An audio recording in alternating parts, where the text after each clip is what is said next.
Chapter 691. Noble House Tower, Room 301. Dake completed the final experiment on Bliss Black Moon and confirmed that Duolong Messiah had indeed evolved into a 6-star Duolong Chi under the effect of Bliss Black Moon. Card name, Duolong Chi. Type, Elf card. Level, for all. Race, Dragon. Attribute, Dragon/Spectre. Magic power, 2400. Attack, 3100. Defense, 1900. Remember the website. Vipkanshu. 6 ultimate skills. Dragon's Wave, Hidden Attack, Guard, Chain Attack. Compared to the 5-star Duolong Chi, the 6-star Duolong Chi only had a greater increase in its 3 attributes. Among them, its attack was the most prominent, and its defense was the weakest. The 4 ultimate skills did not change at all. However, these 4 ultimate skills were already very much in line with what he wanted, so Dake was quite satisfied. In addition, Bliss Black Moon's effect on the 3-star Fantasy Beast, ever-changing monster, was almost the same as Bliss 3. It could only upgrade it to 6-star. In addition, Moon God Soul Eye's Great Sin Armament form did not receive any bonus from Bliss Black Moon. Bliss Longing Great Sin Armament's effect was very constant, but it was more suitable for large-scale battles.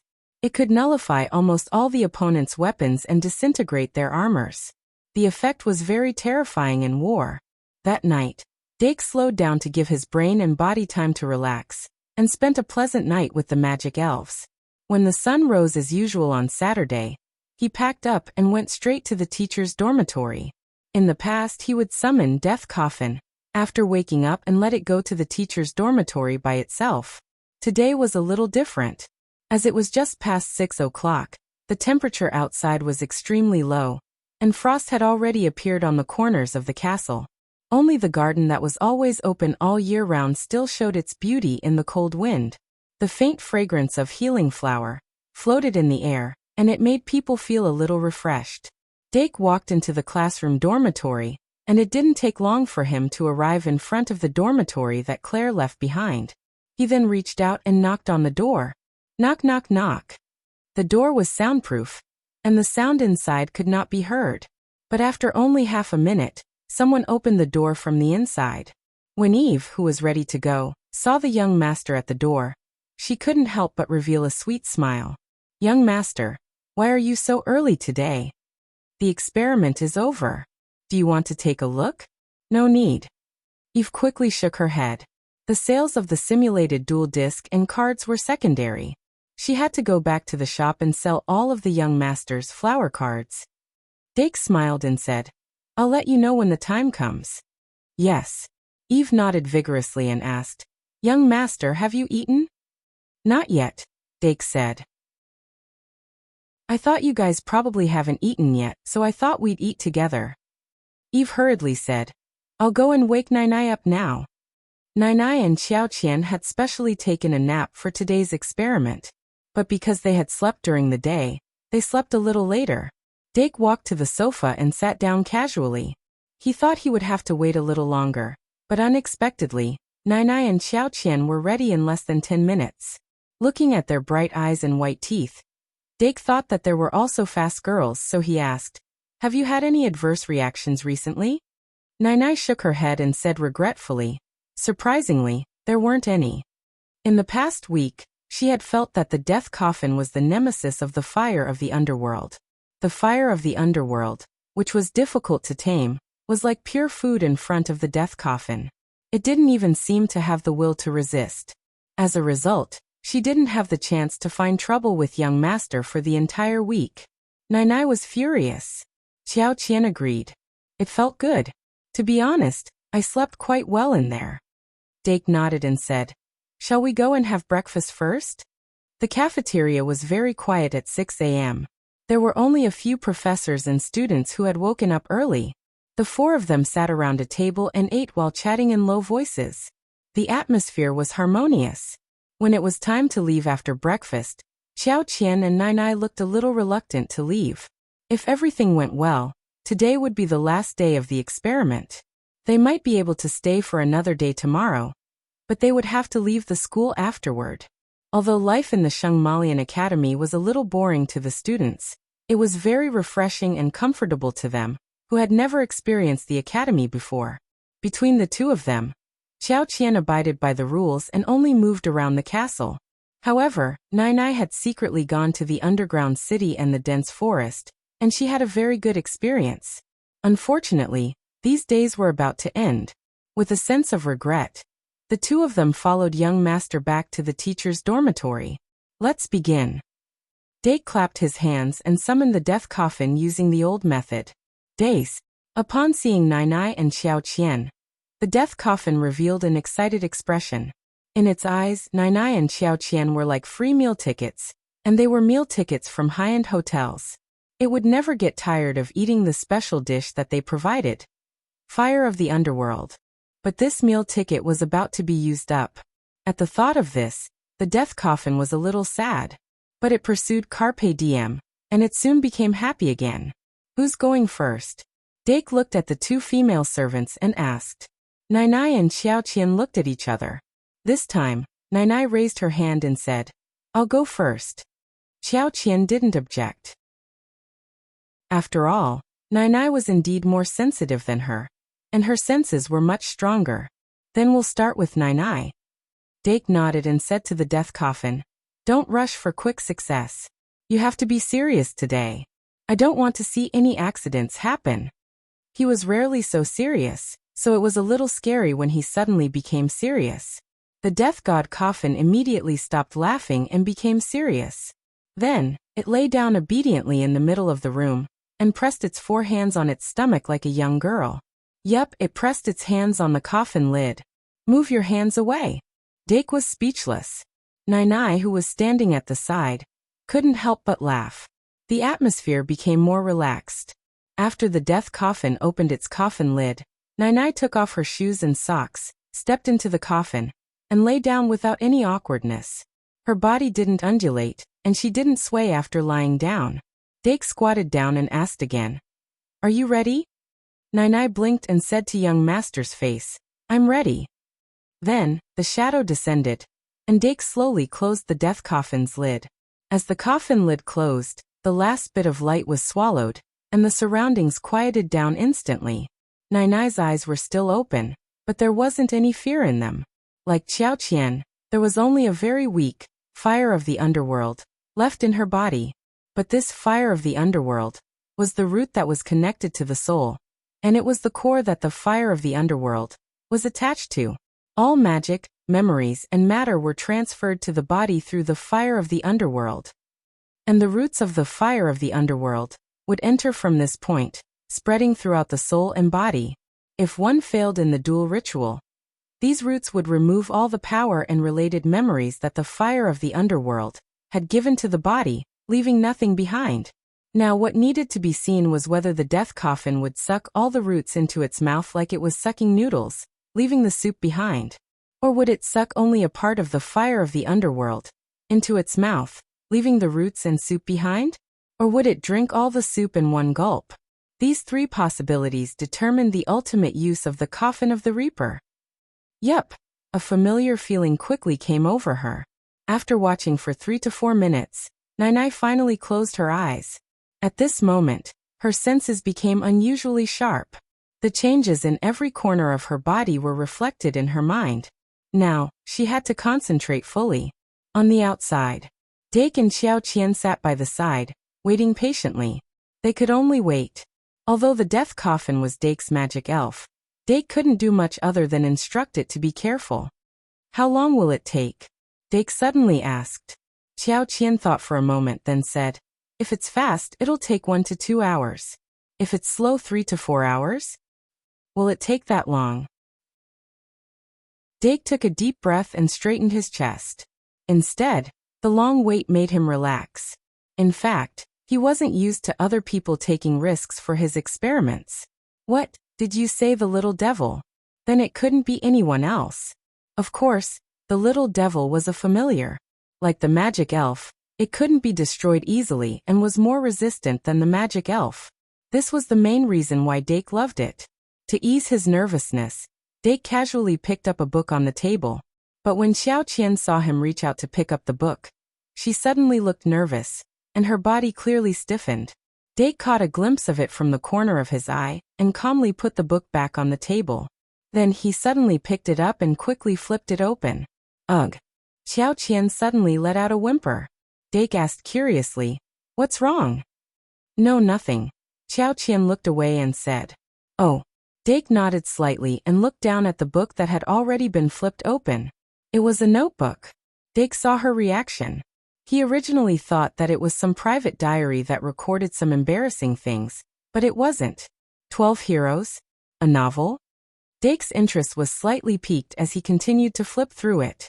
This was a small handwritten book. Although the handwriting was a little stiff, the words were small and arranged very neatly. It was very unique. But to be honest, he didn't like to read novels with this kind of title.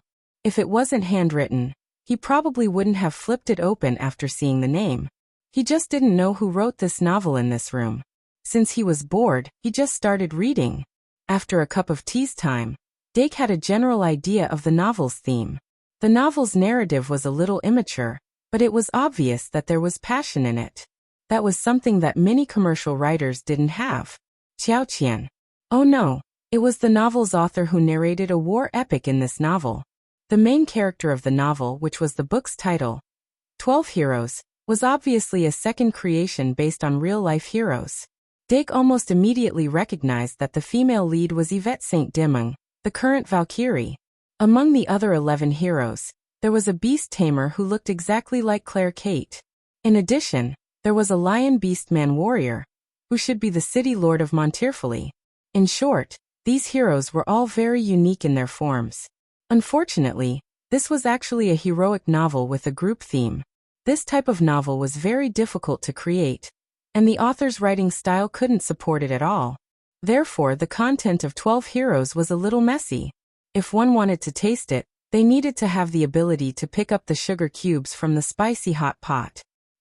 Fortunately, the characters in 12 Heroes were well created, and it was based on familiar faces. Dake immersed himself in it, and read it with relish. Just like that, he spent nearly 2 hours looking at it. Nai still hadn't broken out of the coffin. "I'm done reading." Dake closed the book, looking slightly regretful. Then he picked up the hot tea beside him and took a sip. While he was reading, Xiao Qian, who had been sneaking glances at him, hurriedly asked, "How was it? Was it good?" "Yeah, it was all right," Dake commented. She was a new author, so he had to give her some encouragement. Although the theme of this book was old-fashioned, it was still a serious storytelling. At least it could support him to finish reading. After hearing that, Xiao Qian secretly heaved a sigh of relief. Then, she asked nervously, "What do you think?" "Oh, I've read this book too. We can share our thoughts." Puffed. Dake hurriedly covered his mouth. As usual, Xiao Qian didn't know how to lie. However, he still answered Xiao Qian's question seriously. "The characters are well created, but the plot seems a little messy. You should remove some of the minor details, and decide on a main character in advance. Then you can create a novel around this main character." "Is that so?" Xiao Qian said instinctively. "I showed it to Nai. She always said that my novels don't have spirituality, and the characters are soulless. They don't have anything of their own." This was written by Nai. Dake was amused. But in the next moment, the interior of the death coffin suddenly emitted a strange aura. He focused his attention and looked up. He saw that the death coffin was emitting an illusory gray flame. The flame that resembled the fire of the underworld kept emitting, and it seemed to be burning more and more intensely. The aura of the underworld quietly leaked out. However, other than the gray flame, the death coffin was still very calm. It lay flat on the ground, motionless. Nai, who was inside, didn't make any moves to knock on the coffin lid. But as a sorcerer, Dake could still feel the magic power of the death coffin rapidly depleting. It's the critical moment. Dake hurriedly took out the magic card from the death coffin. He touched it with his fingers and continuously and gently injected magic power. All this time, he had only kept the magic card close to him. Although the amount of magic power injected this way was less, it was enough for the magic fairy's daily needs. As long as there wasn't a lot of magic power, he could continue to provide magic power. But now, it was clear that it was time to inject magic power faster. He walked forward and tried to get as close to it as possible to increase the efficiency of the magic power transmission. Xiao Qian walked over as well, looking at the death coffin with a tense expression. About 2 minutes later, the death god coffin suddenly moved. The illusory flame on its body rose with the wind and actually shot to the top of the sky in an instant, swaying wildly. The flame had no temperature and couldn't be ignited, but its appearance made people nervous. Dake and Xiao Qian both held their breaths and stared, motionless. The room was eerily quiet. But 2 minutes later, a loud sound suddenly came from within the death coffin. Then the lid of the coffin was violently hammered open. Nai, who was lying inside, sat up straight as if she was a corpse that had just come back to life. She stared straight ahead. Dake hurriedly leaned over and asked, "How is it?" Hearing his voice, Nai turned her head, almost out of reflex. Then, Dake saw something familiar in her eyes. Instantly, Dake understood Nai's current state. He quickly leaned back, trying to distance himself from Nai. But Nai was one of the best battle maids in the Scorpio Palace. There was no way she could be surpassed by someone like him, who had only trained for a summer vacation. Dake only saw a blur before his eyes. Nai, who had finally revealed her true abilities in front of him, pounced on him ferociously. Just a moment ago, Nai was still sitting upright in the coffin. The next moment, Nai was already sitting on young master's body. Dake suddenly got up. She hung on to him like a koala bear, her entire body emitting an extremely high temperature. On one hand, Dake couldn't break free. On the other hand, he was also afraid of hurting her. Thus, he only opened his arms and allowed her to squeeze into his embrace. "What's going on?" he asked worriedly. Darth, the death coffin slowly closed its lid. Then it stood up shakily, looking drunk. Its pink body glowed faintly, emitting the aura of bliss. It was Bliss's magical elf, so it wasn't strange for it to emit the aura of bliss. But Nai's body was emitting the same aura. But the death coffin was just a baby that had just been born and hadn't received any education. How could it answer such a difficult question? On the other hand, Xiao Qian, who was standing beside Dake, stuttered after seeing this situation. Maybe it's because the accumulated desire has exploded. "What desire?" Dake asked with furrowed brows. In just a short while, Nai had already climbed from his waist to his chest and rubbed her nose against his neck. He could almost feel the Bliss +1's notification floating in from the edge of his vision. Xiao Qian gritted her teeth and quickly said, "Didn't we talk about this before? The reason why we weren't affected by underworld fire's impulse to challenge is because head maid Janus of the Palace of Pisces used her ability to transfer the impulse to challenge to the most basic human impulse to reproduce. And the impulse to reproduce can be vented in one's own way." Although she tried to be as formal as possible, Dake immediately understood what she was trying to say. Of course, he already knew some things from Eve before. Janus of the Palace of Pisces used this method to help the combat maids suppress the impulse to challenge, but this method should have its own drawbacks. While head maid Janus was doing this, she should have also done something similar to lighten the impulse to reproduce, so that it wouldn't be as uncontrollable as the impulse to challenge. But it was still necessary to vent it properly. Perhaps she had a better way to help the combat maids to vent the impulse to reproduce. But since Nai and Xiao Qian came to the Shengmalian Academy, they naturally couldn't get her help. And if the two of them couldn't vent it completely for some reason, the remnant impulse to reproduce could continue to accumulate.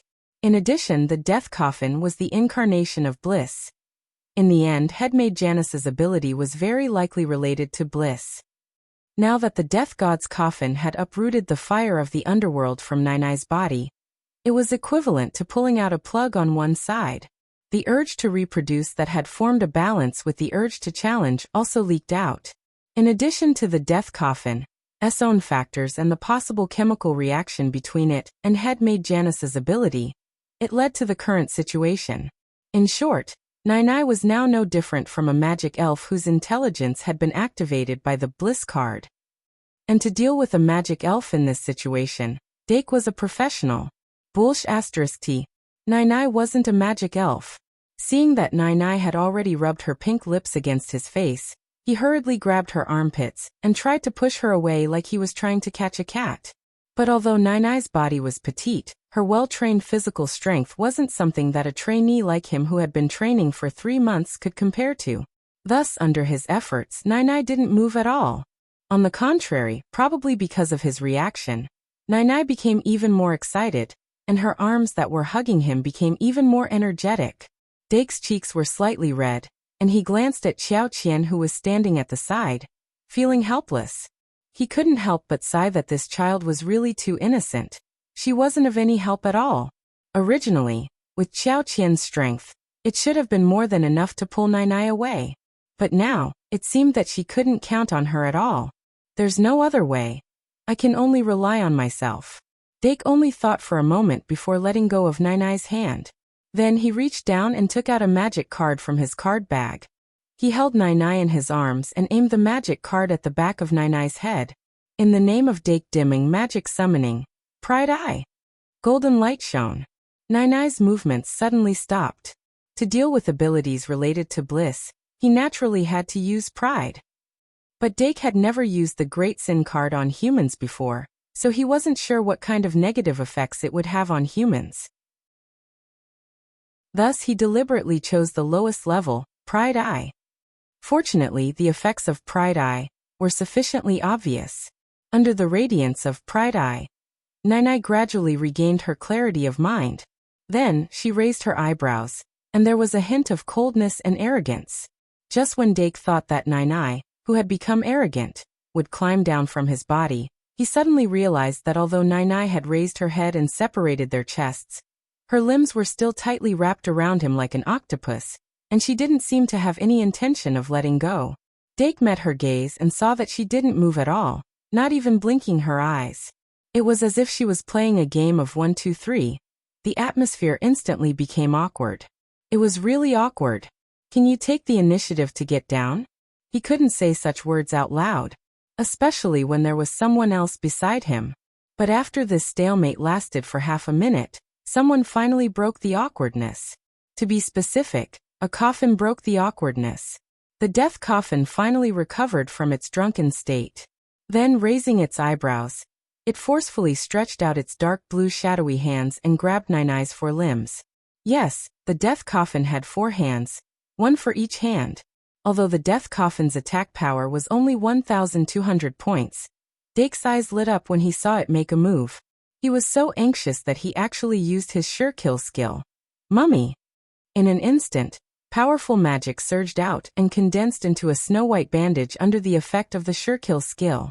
The bandage wrapped around Nainai's entire body like a snake, then suddenly tightened, turning her into a mummy almost immediately. Nainai finally couldn't hold it in anymore. She was completely wrapped in bandages, and there were only gaps in her eyes and nostrils. At this moment, no matter what she wanted to do, it was no longer possible. Hence, she fiercely jumped off the ground, turned around, and pounced on the death coffin, which had a smug expression on its face. The magic elf and the human began to fight with each other with a da-da-da sound. Where's the pride that we agreed on? Dake rolled his eyes and moved his free limbs. In the past week, Nainai and Xiao Qian had become very close to the death coffin. It should have succeeded, right? Dake guessed again. From Nainai's expression after she regained her clarity of mind, the removal of the fire of the underworld shouldn't have left any side effects on her body. He wasn't sure about the second goal, but at least the third goal should have been achieved. Nainai's memory wasn't affected, and the power bound to it shouldn't have disappeared either. Then the only thing left is whether the fire of the underworld has been completely removed. Dake heaved a sigh of relief and walked to the sofa to sit down. Regardless of whether the fire of the underworld had been removed, Nainai's soul shouldn't have been damaged by this experiment. Everything was progressing in a good direction. After Nainai and the death coffin ended their fight, Dake called her to him. Then he patted the seat beside him and said gently, "Come sit down." Nainai sat down obediently beside him. Her nonchalant expression made it hard for others to associate her with the person who had been controlled by impulse. But whether it was the impulse to reproduce or the influence of pride, they hadn't disappeared yet. She had actually used her extremely high ability to control her emotions to appear like this. After all, she was an assassin. Nai, are you alright? On the other side, Qiao Qian, who was sitting upright like a primary school student, immediately asked with concern. I'm extremely fine. Don't you know who I am? Nai turned around and said with her nose raised. Qiao Qian heaved a sigh of relief. Dake continued. Give me a detailed report. Nai adjusted her expression and said clearly. The results are unexpectedly good. Apart from the slight pain when I removed it at the end, I didn't feel anything strange throughout the entire process.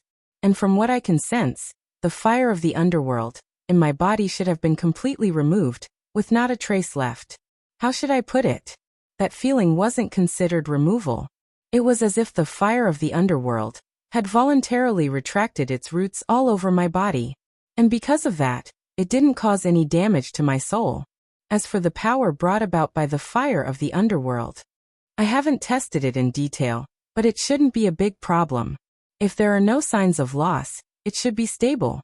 Lastly, there's no problem with my memory. In other words, the first, second, and third goals had all been achieved. I hope this isn't an isolated case.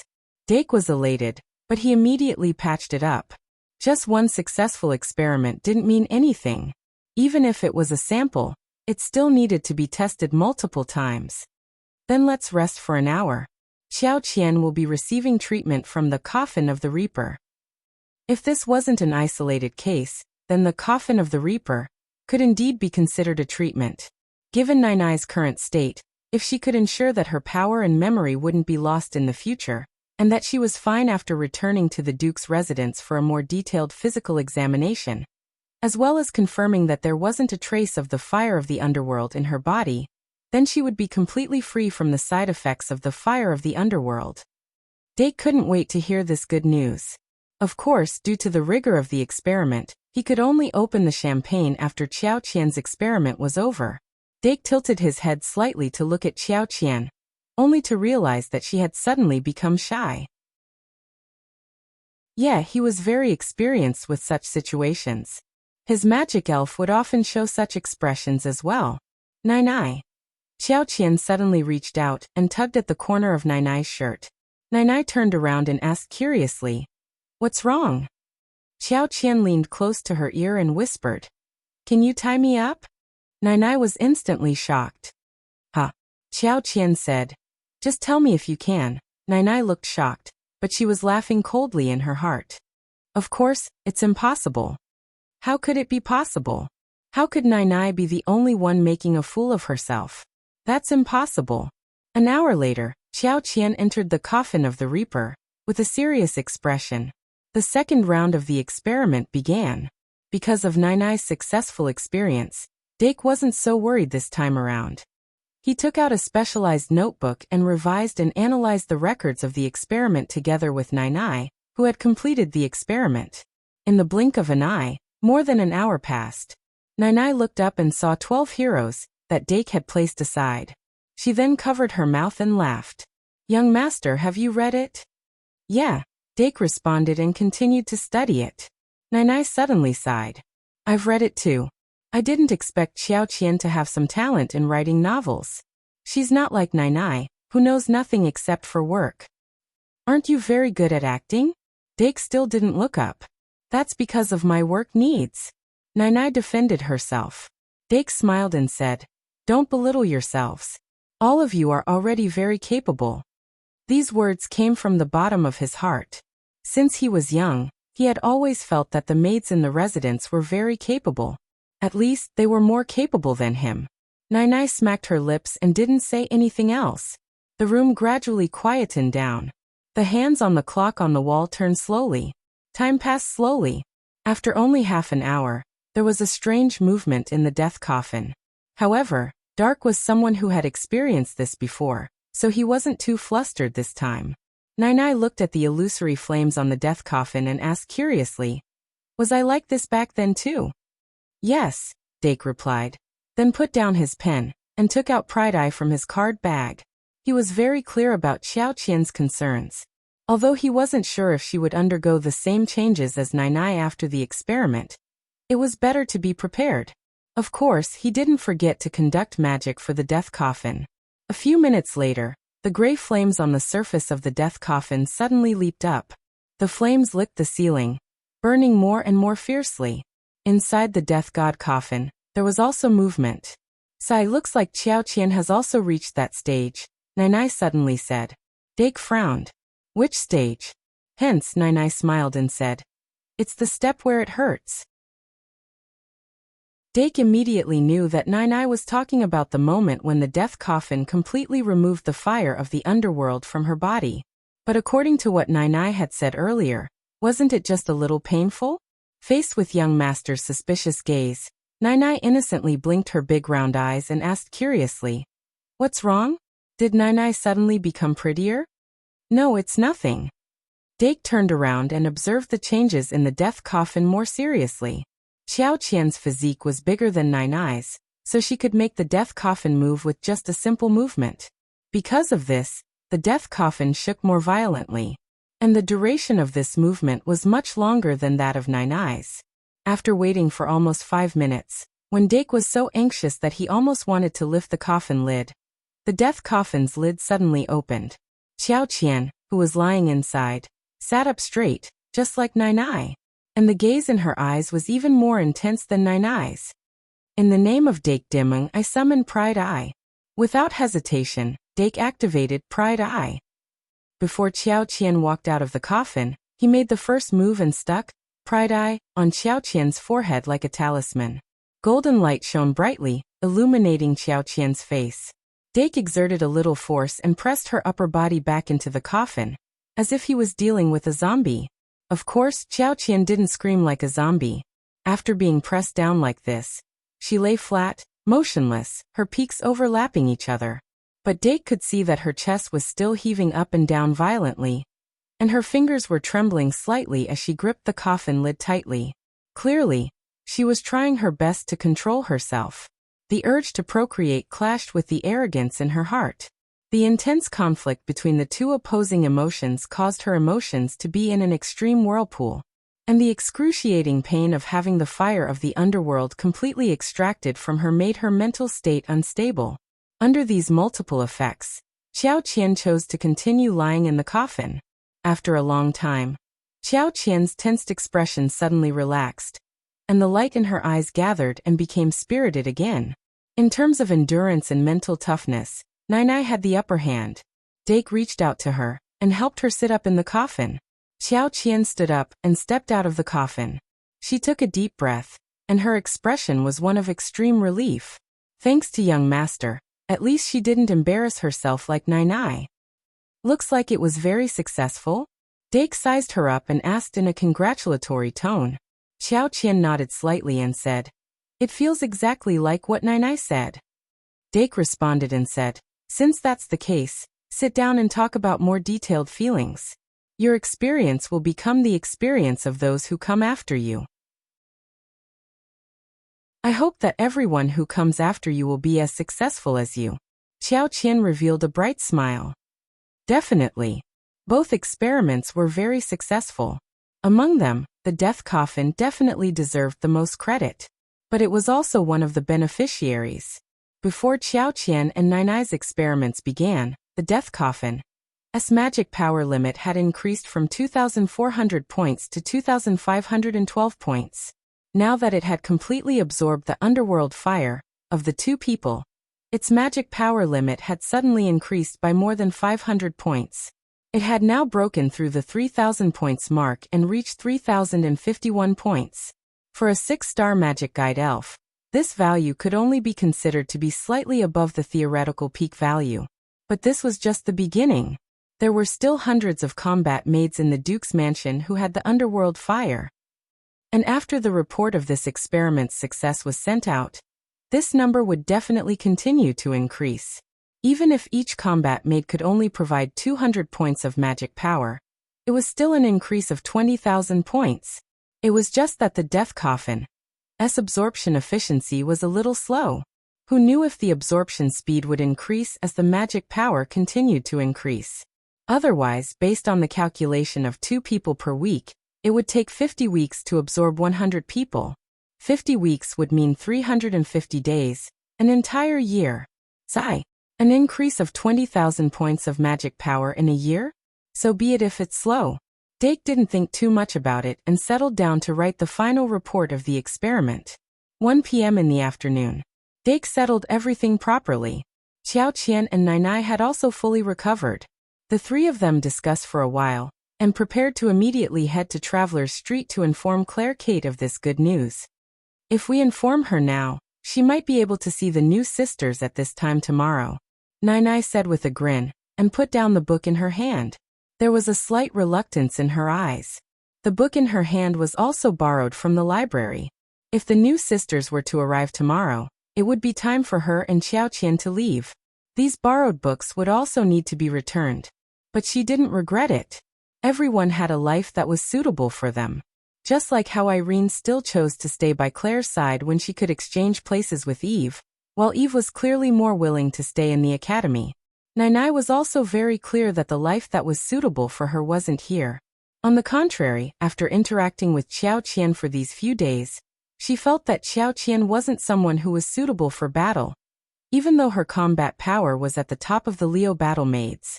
If it was possible, Xiao Qian was the one who was suitable to stay in the academy.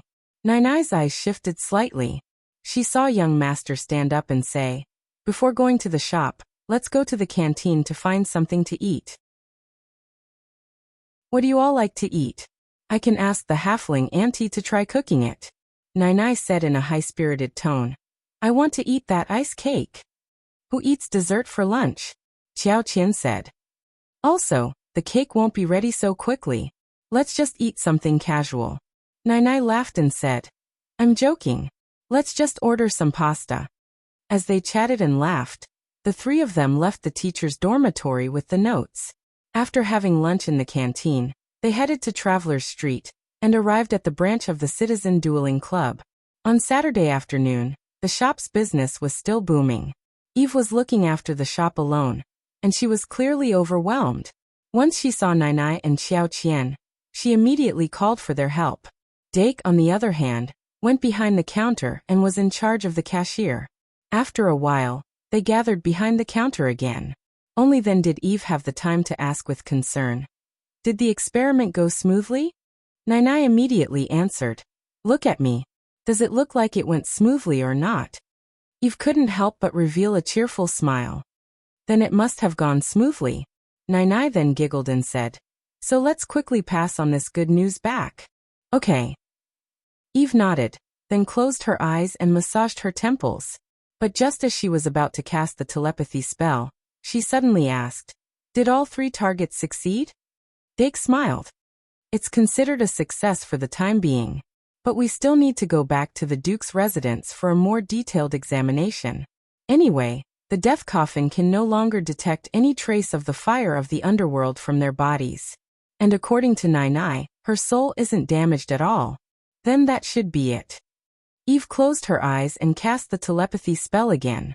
Only a minute later she opened her eyes again and said, "It's done." "What a convenient skill," Dake sighed and said. "What did the other side say?" Eve said, "Irene is by Miss Claire Kate's side. She said that she will immediately pass on the news to the Duke. Then she should send new maids over. Well, since Nai and Josie need to undergo a more detailed examination, let's wait for them to arrive before going back." Dake asked, "When?" Eve raised a finger and smiled. "If everything goes well, it should be tomorrow night." After all, Dake wasn't a man who would leave after finishing his work. He worked as the cashier in the shop for the entire afternoon, then brought the three maids to the Waltz restaurant for dinner. He bought gifts for Nai and Josie as thanks before returning to the dormitory. Tomorrow night he was going to have a meal with Nai, Josie, and Eve after the newcomers arrived. Then he would contact the Duke's residence through projection. After all, it was the end of the month and the beginning of the month. It was time to report to his mother that he was safe. At the same time, he could also take this opportunity to relax and strike a balance between work and rest. That night, he casually told Aurora about his plan for tomorrow night, and decided to bring her along. Aurora was delighted and suggested that they could have a meal together in the teacher's dormitory tomorrow night. She could cook. However, Dake tactfully rejected her suggestion because it would take too much time. Today was still the last day of November. Tomorrow would be December, which was also the last month of the semester. Following that would be the assignment of a big project. When that time came, everyone would be busy.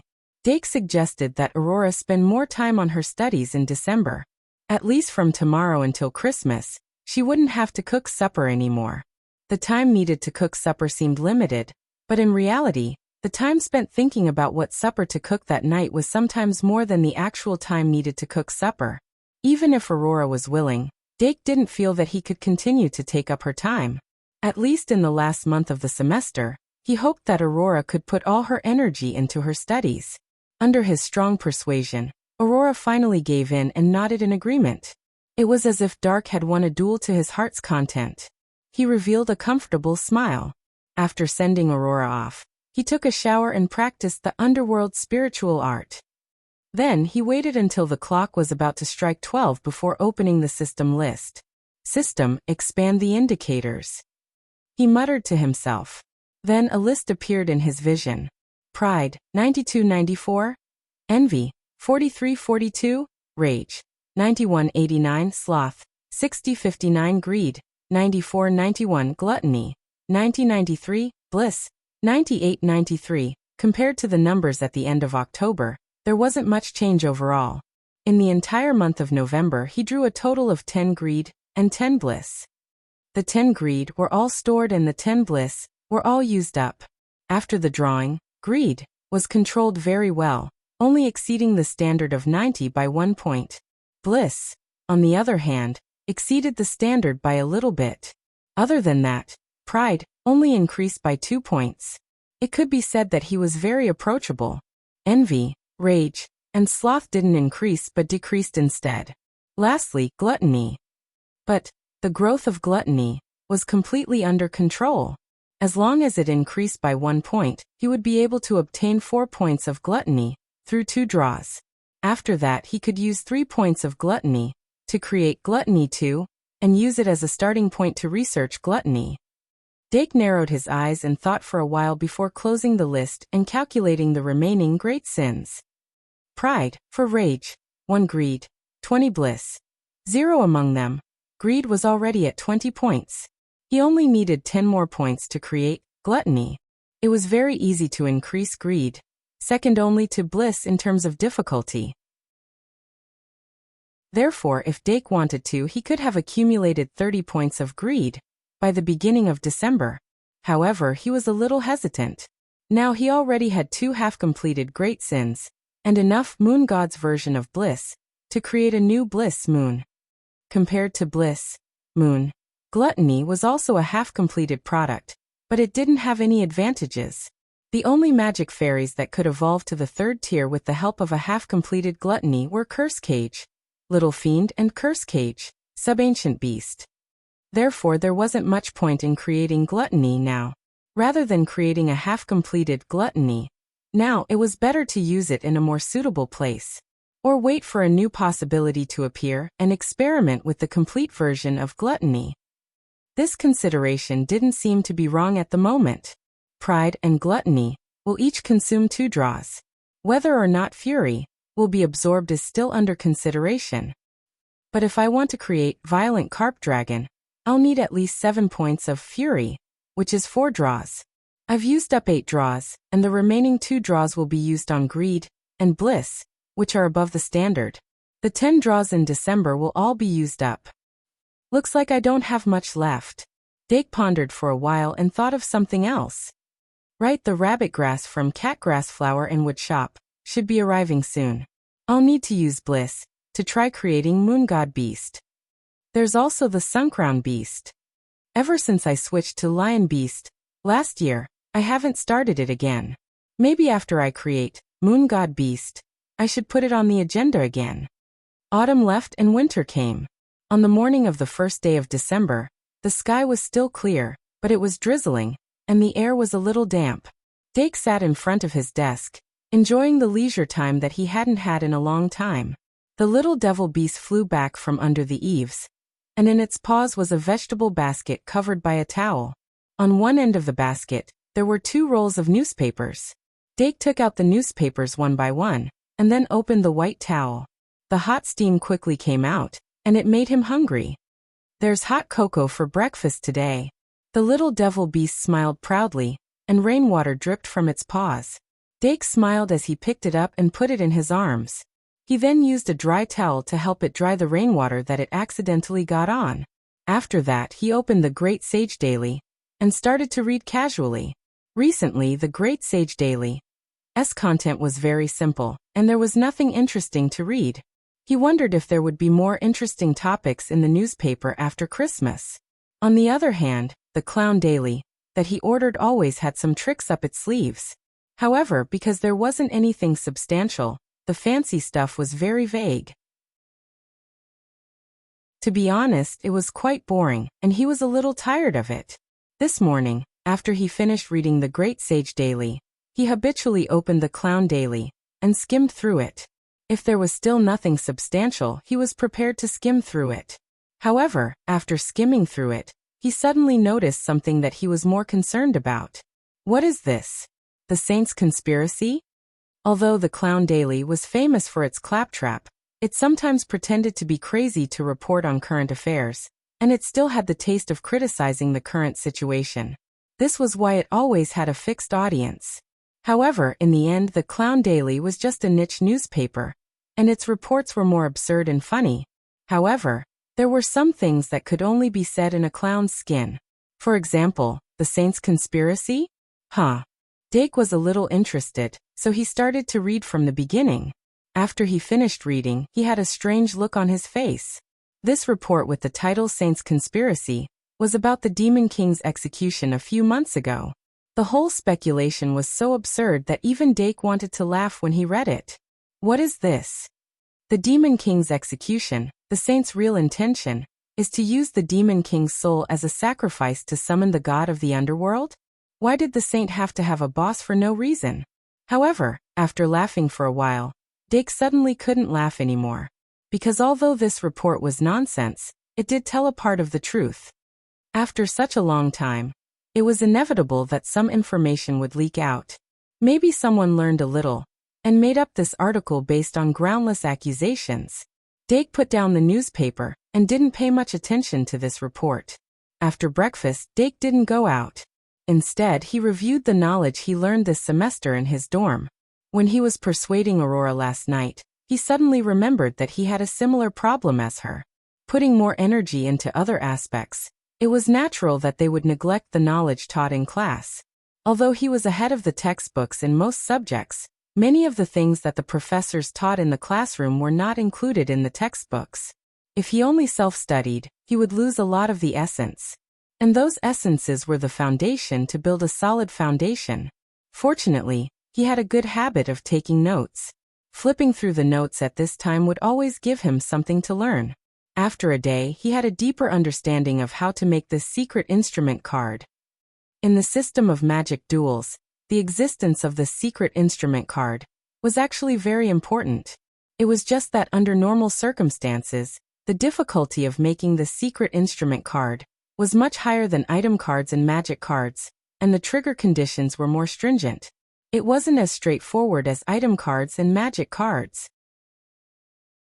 Because of this, there weren't many magisters who could master and use the secret instrument card. However, if one wanted to achieve something in the magic duel, the secret instrument card was indispensable. Dake gradually immersed himself in it. Time flew by quickly. 5 in the afternoon. Dake put down the book reluctantly, then changed into his outdoor clothes and went to the common lounge first. Not long after, Aurora walked down the stairs. The two of them walked side by side and left the castle. The rain had stopped, and the air was fresh. They entered Travelers Street and came to the shop of the National Duel Club. They saw 3 maids and 2 magic elves, Vampire's daughter Victoria and Phoenix. Since they were going to have a video call with Arvette, they naturally couldn't leave them out. On Sunday, when it was close to evening, most of the people in Travelers Street would rush to the food street. Dake had reserved a private room last night, so he wasn't in a hurry. The group of people chatted and laughed as they waited in the shop. It was close to 5:30 when they finally saw the two newcomers who had come from afar. Nai and Josie's eyes lit up, and they walked toward one of the maids. Eve was also a member of the Scorpio Palace maids, and she recognized the maid at a glance. She immediately leaned over and said in a low voice, "Lacey is here too. I thought she was still out on a mission." "Which one is Lacey?" Dake wasn't too familiar with her. Under the guidance of the academy's staff, the two new maids found this place. Like Nai and Josie when they first arrived, they were all wearing maid outfits with different styles. One of the maids was slender, and below her neck were all legs. The other maid was slightly plump, and her face was seductive. Eve said in a low voice, "It's the thinner one." "She looks like it too." Dake looked up and sized her up. Lacey was tall and had long legs. She had short brown hair and looked like a long-legged version of Nai. However, compared to the cute and delicate Nai, Lacey had a serious expression on her face and looked like she was going about her business. In short, she didn't look easy to get along with. As for the other maid from the Lion Palace maid squad, her name was Grace. Grace was only slightly shorter than Lacey. She had long hair, but it was tied behind her head with a hairband. It was a very refreshing long ponytail. Her face was soft and oval-shaped, and her facial features were very delicate. She didn't look fat at all. But as mentioned earlier, she looked very seductive. Unlike Josie from the Lion Palace, she looked more like a maid from the Pisces Palace. "What about the other one?" Dake asked. Eve pondered for a moment and said, "Josie knows her, I'll ask." "Forget it, she should introduce herself." "That's true." Dake continued to size her up. A moment later, Lacey and Grace were brought in front of Dake. Nai took the initiative to introduce them. "Young master, this is the famous Lacey from the Scorpio Palace maids. Young master, you might not know, but she's also known as the mission maniac. Out of 365 days a year, she's on the road to completing missions and completing them." Lacey was expressionless. She didn't refute Nai's sarcasm, nor did she protest Dake's surprised gaze. In short, she did look like a mission maniac, and the reason she came to the school was just to complete missions. In fact, that was the case. After Nai finished speaking, Lacey said formally, "Hello young master, I'm Lacey from the Scorpio Palace." Then there was silence. Dake couldn't help but smile. "Did Chris ask you to come?" "Yes young master," Lacey said seriously. "Because I go out on missions more often and need to use my strength, I was asked to come and cooperate with the experiment." Dark nodded. He then looked at Grace and asked, "What about you?"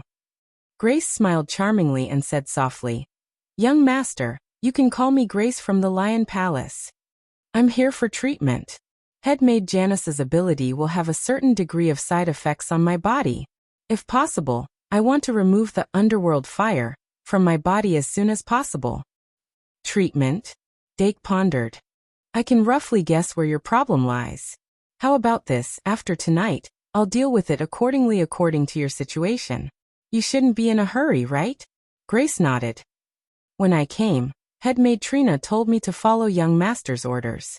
Dake said, "Then let's go to the restaurant first." It was said that the dining table was the best place to close the distance between people, but Dake didn't feel that way at all. He had booked a private room at the Waltz Music Restaurant in advance, so he went straight to the private room after arriving at the restaurant. The dining table in the private room was a very grand round table. Dake sat down at the main seat, and Victoria immediately stuck to his right. Aurora sat on Victoria's other side in a reserved manner, and beside her was Phoenix. On Dake's left was Eve, followed by Nai and Josie. As for the rookies, they all sat opposite Dake. Let's not talk about Grace, who didn't seem to fit in with the group. Dark didn't expect Grace to isolate herself and sit across from him. Lacey was as taciturn as she appeared. Grace was charming and gentle. She was supposed to be eloquent, but in fact she didn't speak much. She only answered when Dake asked. But Dake wasn't holding a quiz competition, so he couldn't keep asking. In short, there was clearly something wrong with these two. From the looks of it, the first batch of Nai and Josie who were sent here were too easy to get along with. It was as if they were specially sent here to cooperate with the experiment. As for the second batch of Grace and Grace, they were rushed here to receive the results. Just as Grace said, they were here to receive treatment. Grace was a mission fanatic and a mission specialist. But ever since she received the fire of the underworld, she had encountered many obstacles. Be it the urge to challenge or procreate, she was at a loss. On the other hand, Grace had a special constitution. If she didn't receive treatment, her urge might erupt. So she deliberately distanced herself from young master to prevent the urge from happening. In comparison, Grace's problem seemed to be more serious. So after Dake understood the situation, he prepared to let the death coffin remove the fire of the underworld from her body before it was Grace's turn. In short, after this meal, Dake, Nai, and Josie improved their relationship. After the meal, they returned to the restaurant, but they didn't open the door for business. Instead, they all entered the inner room. Eve cast the consonance spell to connect with Aaron before projecting. As the figures of Yvette and the others appeared on the wall, Dark finally opened his mouth to speak. For the first half an hour, he had been talking to Yvette. They talked about what had happened in the academy and what had happened outside of the academy. Of course, this time he didn't mention the brain liquid demon. On one hand, it was because the academy needed to keep it a secret. On the other hand, it was because there was no need to talk about it. If he said it, it would only increase her worries. After the conversation between the mother and son ended, it was finally Nai and Josie's turn to report. Scorpio, Chris, and Lion Katrina were both present. Nai and Josie recounted most of their encounters in the academy, but for the time being, they didn't mention the investigation. Instead, they focused on the details of the experiment. After the two of them finished speaking, everyone in the Duke's mansion finally had a detailed understanding of how Dake removed the fire of the underworld. At the end, when they mentioned the return date, Nai suddenly suggested, "Don't you think the academy needs a guide?" Her immediate superior, Chris, said nothing. However, Yvette asked with interest, "What kind of guide?" Nai said methodically, "Using the coffin of the Reaper to remove the fire of the underworld doesn't require young master to personally participate. But us maids coming and going will consume young master's energy. I personally think that this will waste young master's time and negatively affect young master's studies. We have to avoid this." Yvette was very satisfied with her point of view, and she nodded repeatedly. A trace of pride appeared in Nai's eyes, and she continued, "In summary, I think we need to set up a fixed guide in the academy. She will be responsible for guiding the maids who come and go. If we can form a fixed route, young master won't even need to personally appear. As long as we follow the fixed route, we can help the maids remove the fire of the underworld. This way, not only can we save young master's time, but we can also increase efficiency. We can kill two birds with one stone." "That's true," Yvette praised. "Then do you want to be this guide?" In Yvette's opinion, although Nai was a little scheming, if she was loyal enough, being scheming would be a plus point. Since Nai suggested setting up a guide, she probably wanted to stay in the academy. As for the reason, Yvette felt that there was no need to guess. But she quickly realized that she had miscalculated. Nai actually shook her head and said, "The work of a guide is a little boring. It's better to choose someone who can endure loneliness." In her free time, the guide can also work as a shop assistant. With two people, we won't need to find students to temporarily do the work or get new people to do it. Nai didn't specifically mention who should be replaced. However, this was actually a choice between two options. Now the only person who was familiar with the steps of the experiment and could take on the role of guide was Josie, who was from the same batch. If the Duke accepted her proposal, then Josie would be able to stay. Then let Josie try? Yvette looked at Josie with a questioning gaze. Josie didn't say or do anything, and just like that, she became a candidate for the guide.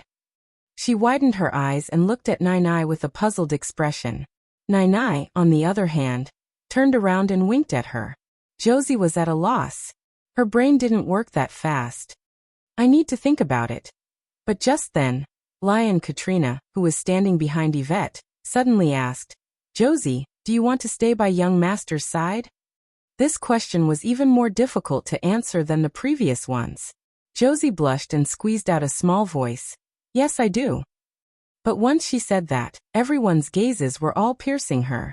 Aurora suddenly realized that the number of opponents she would have in the future would be much more than she had imagined. Josie was like an iron-blooded warrior on the battlefield who stood tall despite being pierced by thousands of arrows. Without waiting for her to respond, Lion Katrina made the decision for her. Then you will stay in the academy for the time being as the person in charge of the Netherworld Fire Plan. Do you understand? Josie subconsciously put her feet together and clapped her hands to the sides of her thighs. She stood at attention and said, "Understood." "Very good." Katrina smiled satisfactorily. "Then it's settled," Yvette confirmed. This matter was settled just like that. Nai was rather pleased. If not for the fact that the projection was still there, she would have taken credit for it on the spot. But she was obviously happy too early. Scorpio Chris suddenly said, "Nai, I think you don't have to come back. There might be times when one person in charge can't take care of everything, so two people are the standard. What do you think?" Nai turned her neck stiffly and looked at her immediate superior. Chris's expression didn't change. But Nai could clearly feel that she was angry. But there was nothing wrong with what Chris said. One person wasn't enough. At least two people would be better. But it had nothing to do with all these. Facing Chris's sharp gaze, Nai knew that there was only one path left for her. She said awkwardly, "It sounds like that is indeed the case." And so the so-called person in charge of the Netherworld Fire Plan changed from one person to two. Josie was also very happy about Nai staying on. Yvette originally thought that she was alright. Having one more person by Dake's side would naturally reduce Dake's burden. And of course, Dake himself wouldn't have any objections to this arrangement. In fact, apart from Nai herself, no one else present had any objections to this decision. Only Nai's injured world was completed just like that. After that, the video conference continued. But the topic between them had already jumped from Netherworld Fire to the two magic elves. Victoria and Phoenix's faces were tense as they endured the Duke's concern. That was just a little bit of concern for young Master, but the two magic elves couldn't bear it. They were just ordinary magic elves. How could they be as well-rounded as young Master? This video conference finally ended with a family-style reminder. Victoria and Phoenix fully felt the concern from their parents. And the other person who received the same level of concern, Aurora, was like a role model in front of them. They couldn't even say, "How is that possible?" Because the two of them had achieved all the academic requirements that the Duke had set for them. Then good night, baby. Yvette waved at Dake and disappeared from the projection. After Dake replied good night, he put down his hand and looked at Nai with interest. "Looks like you don't need to pack your luggage, Nai. Ha, young Master." Nai laughed bitterly. "Looks like Nai will have to continue troubling you. I'm the one who's troubling you." Dake smiled. "The person in charge of the Netherworld Fire Plan is called that, right? Next, I'll leave Grace and Josie in charge of the arrangements for the experiments. I'll let the death coffin listen to your commands." Nai couldn't help but take a deep breath and sigh. It's a small matter. Josie, on the other hand, was overjoyed. As for Grace and Grace, they didn't have any objections to this arrangement. Of course, under such circumstances, they had no right to raise any objections. That night, under Nai and Josie's guidance, Grace and Grace stayed in the teacher's dormitory that Claire had left behind. Fortunately, the teacher's dormitory in Shangmalian Academy was spacious enough. Even if there were two more people staying in it, it wouldn't be crowded. And Dake also lent the death coffin to let Grace and Grace experience the feeling of sleeping in a coffin. After confirming that the two of them didn't reject it, Dake arranged for Grace to complete the experiment first, while Grace stayed behind. In this way, he would only need 3 days to complete Grace's treatment. Then, Nai and Josie could arrange for her to leave the academy and get a new person to replace her. In short, with these two maids in charge, Dake could indeed save a lot of trouble. And he didn't have to deal with new maids every week, which greatly reduced his mental and physical exhaustion. Grace and Grace, who came today, were very worrisome. Who knew what kind of troublemakers would be sent the next week? The maids in the Duke's mansion weren't puppets that had their own thoughts removed. They had their own personalities and had relatively free authority. Perhaps Nai and Josie were really 1 in 100 people that were easy to get along with. And no matter what, the Netherworld fire plan would officially begin today. It could be foreseen that under the dual effects of the Netherworld fire and the death coffin, the Duke's mansion would be able to create batches of strong people that were proficient in both magic and martial arts. What Dake needed to do after this was to lend the death coffin and use Pride Eye to help them regain their consciousness at the last moment of removing the Netherworld fire. This was quite easy. 10:30 p.m. After some consideration, Dake first removed 2 points from Pride, causing its storage to go from 4 to 6. The next day, the first class of December began. After 2 classes, Dake was preparing to go to the cafeteria with Deanna and Luo C. Suddenly, his school card vibrated, so he had no choice but to go to the office of the first-year mathematics professor, Lars Murno. It was nearing the end of the first semester. Although the Shungmalian Academy wouldn't set up an assessment in the first semester, they would usually release a big topic. And as the first-year mathematics teaching assistant, he was going to shine again. 19,000 words looking for monthly votes. Thank you everyone for your support this year. Although it's a pity that we didn't get first place in the monthly votes in December, the new year has come. We can't be dispirited because of this. On the first day of 2020, looking for the first guaranteed monthly votes in Razor Blades in 2021. The reward will be recalculated tomorrow. Also, congratulations to the new author for leading all the authors of Hedgehog Cats by a huge margin. He is the first author of Hedgehog Cats in 2021. Now his recommended work, The Villain Only Wants to Live a Buddhist Life, is currently on a 10% discount. Ors. Thank you readers for your support this year. This year's first place belongs to both you and me. I hope we can continue to do the same in the future. Once again, thank you.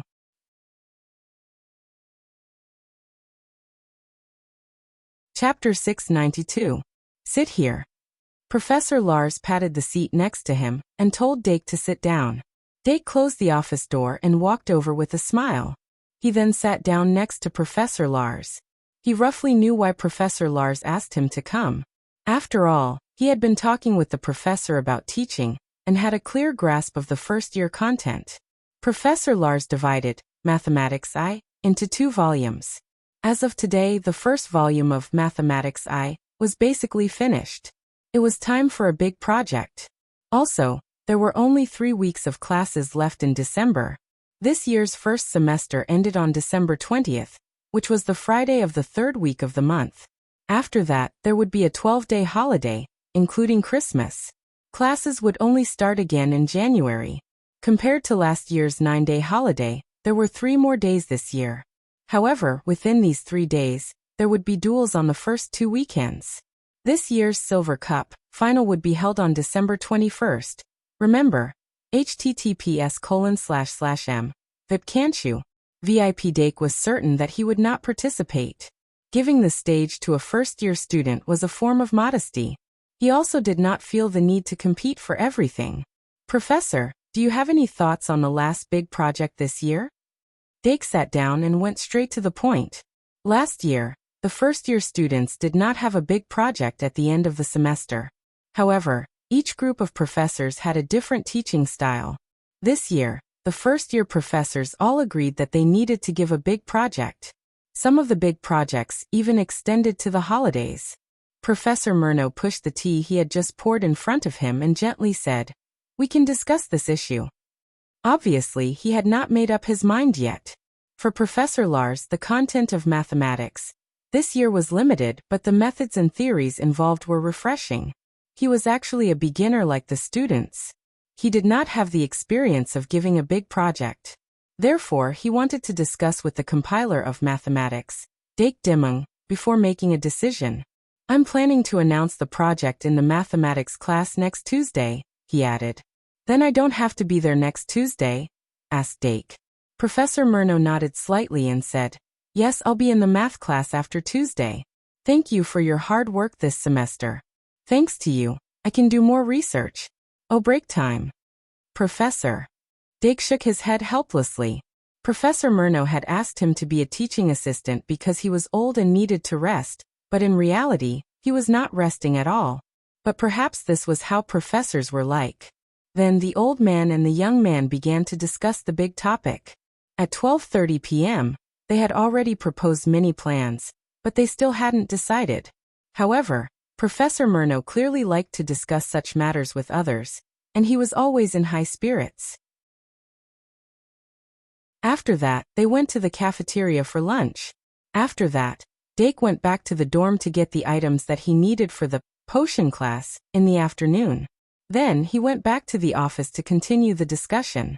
Professor Mellner thought that they could choose a topic from the next semester's content as a research topic for the first-year students. Dake, on the other hand, believed that a 1,000-word report focused on practice was more effective. Also, the Shung Malian Academy had been working on developing the students' independent research ability. After the discussion, Professor Murnau agreed with Dake's idea. Then they continued to discuss how to set up a practical research topic. The theoretical core of the topic itself could not be too profound. It was best if it could reflect the current semester's teaching content. Professor Murnau suggested, "Then let's combine it a little.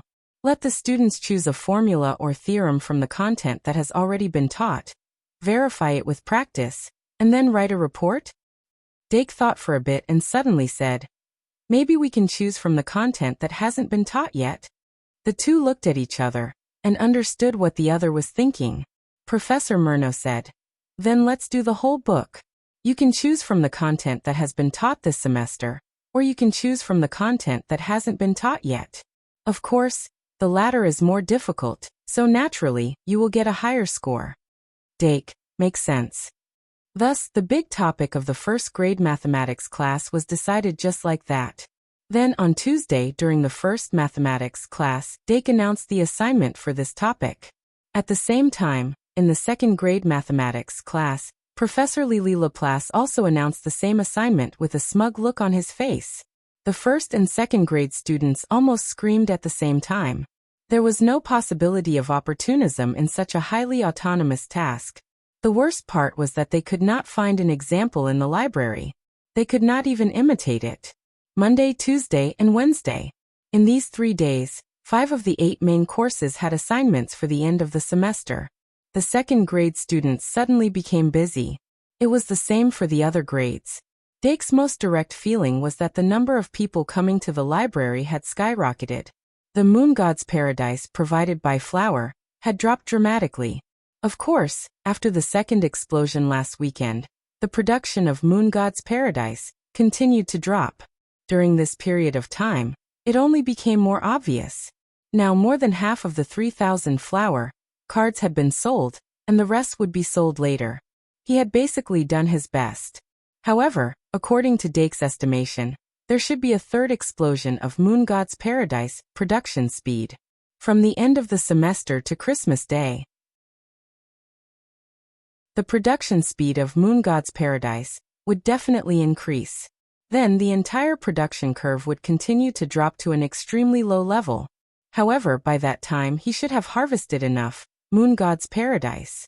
In fact, he had already rented a large number of advanced thinking bottles from Professor Kazair and customized a cabinet for them. Now the advanced thinking bottles, that were filled with Moon God's Paradise, were neatly stacked in the cabinet.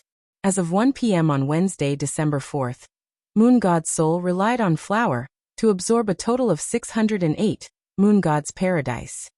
In the previous refining process, he had consumed a total of 167 Moon God's Paradise. The remaining reserve was 441 points. Even if it was converted into Dake's Paradise, it was still nearly 147 points. This was a number that would make one laugh in their dreams. However, Dake was also tied up with homework, so he couldn't find the time to plan and use it. However, compared to the other students, he had one less homework. His mathematics project automatically got full marks. Therefore, by 10 p.m. on Wednesday, he finally finished all the homework assigned for this week. His whole body was as relaxed as if he had taken off heavy armor. However, right after that was the more difficult alchemy class. Professor Kazair assigned this semester's homework when the alchemy class was about to end. It should be said that it was the homework for this holiday. He asked the students to create a similar grade golem before the next alchemy class. According to the similarity between a golem and a real life, it was divided into 5 levels: imitation grade, similar grade, imitation grade, and true grade. The final assessment of the alchemy class was to ask the students to create a imitation grade golem that was similar to the patrolling golem in the academy. As for the homework at the end of this semester, it was only a phased assessment. However, Dake had put in a limited amount of effort into the alchemy class. So far he had just touched the threshold of similar grade, so it would be difficult for him to complete the homework. Fortunately, Professor Kazair didn't ask him to complete the homework before the end of the semester, so he still had a whole month to work hard. After the alchemy class ended, he quickly rushed to the teacher's dormitory because the time to remove Grace's underworld fire had reached a critical stage. From Sunday night until Thursday, other than changing the Reaper's coffin's taste, Grace had basically been lying in the coffin. In order to let her sleep in the coffin for more than 10 hours, Nainai and Josie had used some extra methods. Under such high-intensity work, the Reaper's coffin finally absorbed most of the underworld fire in her body, leaving only a small amount. When Dake knocked on the door, the 5 maids were all waiting in the room. Eve had missed the opportunity to observe the last step because she was watching the shop, so she had been present the whole time. After she opened the door for the young master, she quickly said, "Grace's condition isn't right. Come in and talk." Dake quickly walked in and asked in a low voice, "Where is she?" "In the room over there." Eve locked the door and led the way to one of the rooms. Nainai, Josie, Lacey, and Grace were all in the room. After Dake entered the room, he immediately saw Grace lying on the bed. Grace's body was only covered with a thin blanket, but it couldn't hide her voluptuous curves at all. Her skin was very white and tender, and when she trembled, it felt like she was floating. Looking up, Grace's cheeks were extremely red, and there was an ice pack on top of her head, but there was still steam coming out, as if she was having a high fever. "Young master, you're finally here." After seeing Dake push the door open and enter, Nainai and Josie, who were surrounding the bed, finally heaved a sigh of relief. Dake reached into his card bag and quickly said, "Is it what I think it is?" Nainai hurriedly said, "Yes, Grace's desire to reproduce has erupted prematurely." Dake silently changed the pride eye that he was about to take out to the pride 2. When he walked to the bedside, he had already taken out the pride 2. Then he immediately pushed the ice pack away, pressed the pride 2 on Grace's forehead, and quickly chanted in his mind, "In the name of Dake Dimung, I summon the pride 2. Golden light bloomed, illuminating Grace's forehead. The power of the pride 2 quickly seeped into her soul, suppressing the desire to reproduce that had been suppressed to the limit. After that, at a speed visible to the naked eye, Grace's face, which seemed to be completely ripe, quickly recovered, leaving behind only a faint blush. "Looks like there's no problem." Dake put away the pride 2 and lowered his head to take a look. Grace opened her eyes and called out shamefully, "Young master." Dake said gently, "Rest well, I'll get the death coffin to help you remove the underworld fire as soon as possible." Grace nodded slightly, gratitude in her eyes. As a member of the Lion Palace Maid Squad, she was as fierce as the other members in battle, but after removing the warrior's shell, her heart was as soft as her appearance. Dake's experiment this time was successful, and it could be said that it was very timely. If it had been a little later, she would have had to consider dueling with the other combat maids, and she would have given the underworld fire, as well as the power she had absorbed during this period, to others. No one wanted to lose power after gaining it, especially the Lion Palace maids who were born for battle. Dake quickly summoned the death coffin and helped Grace into the coffin.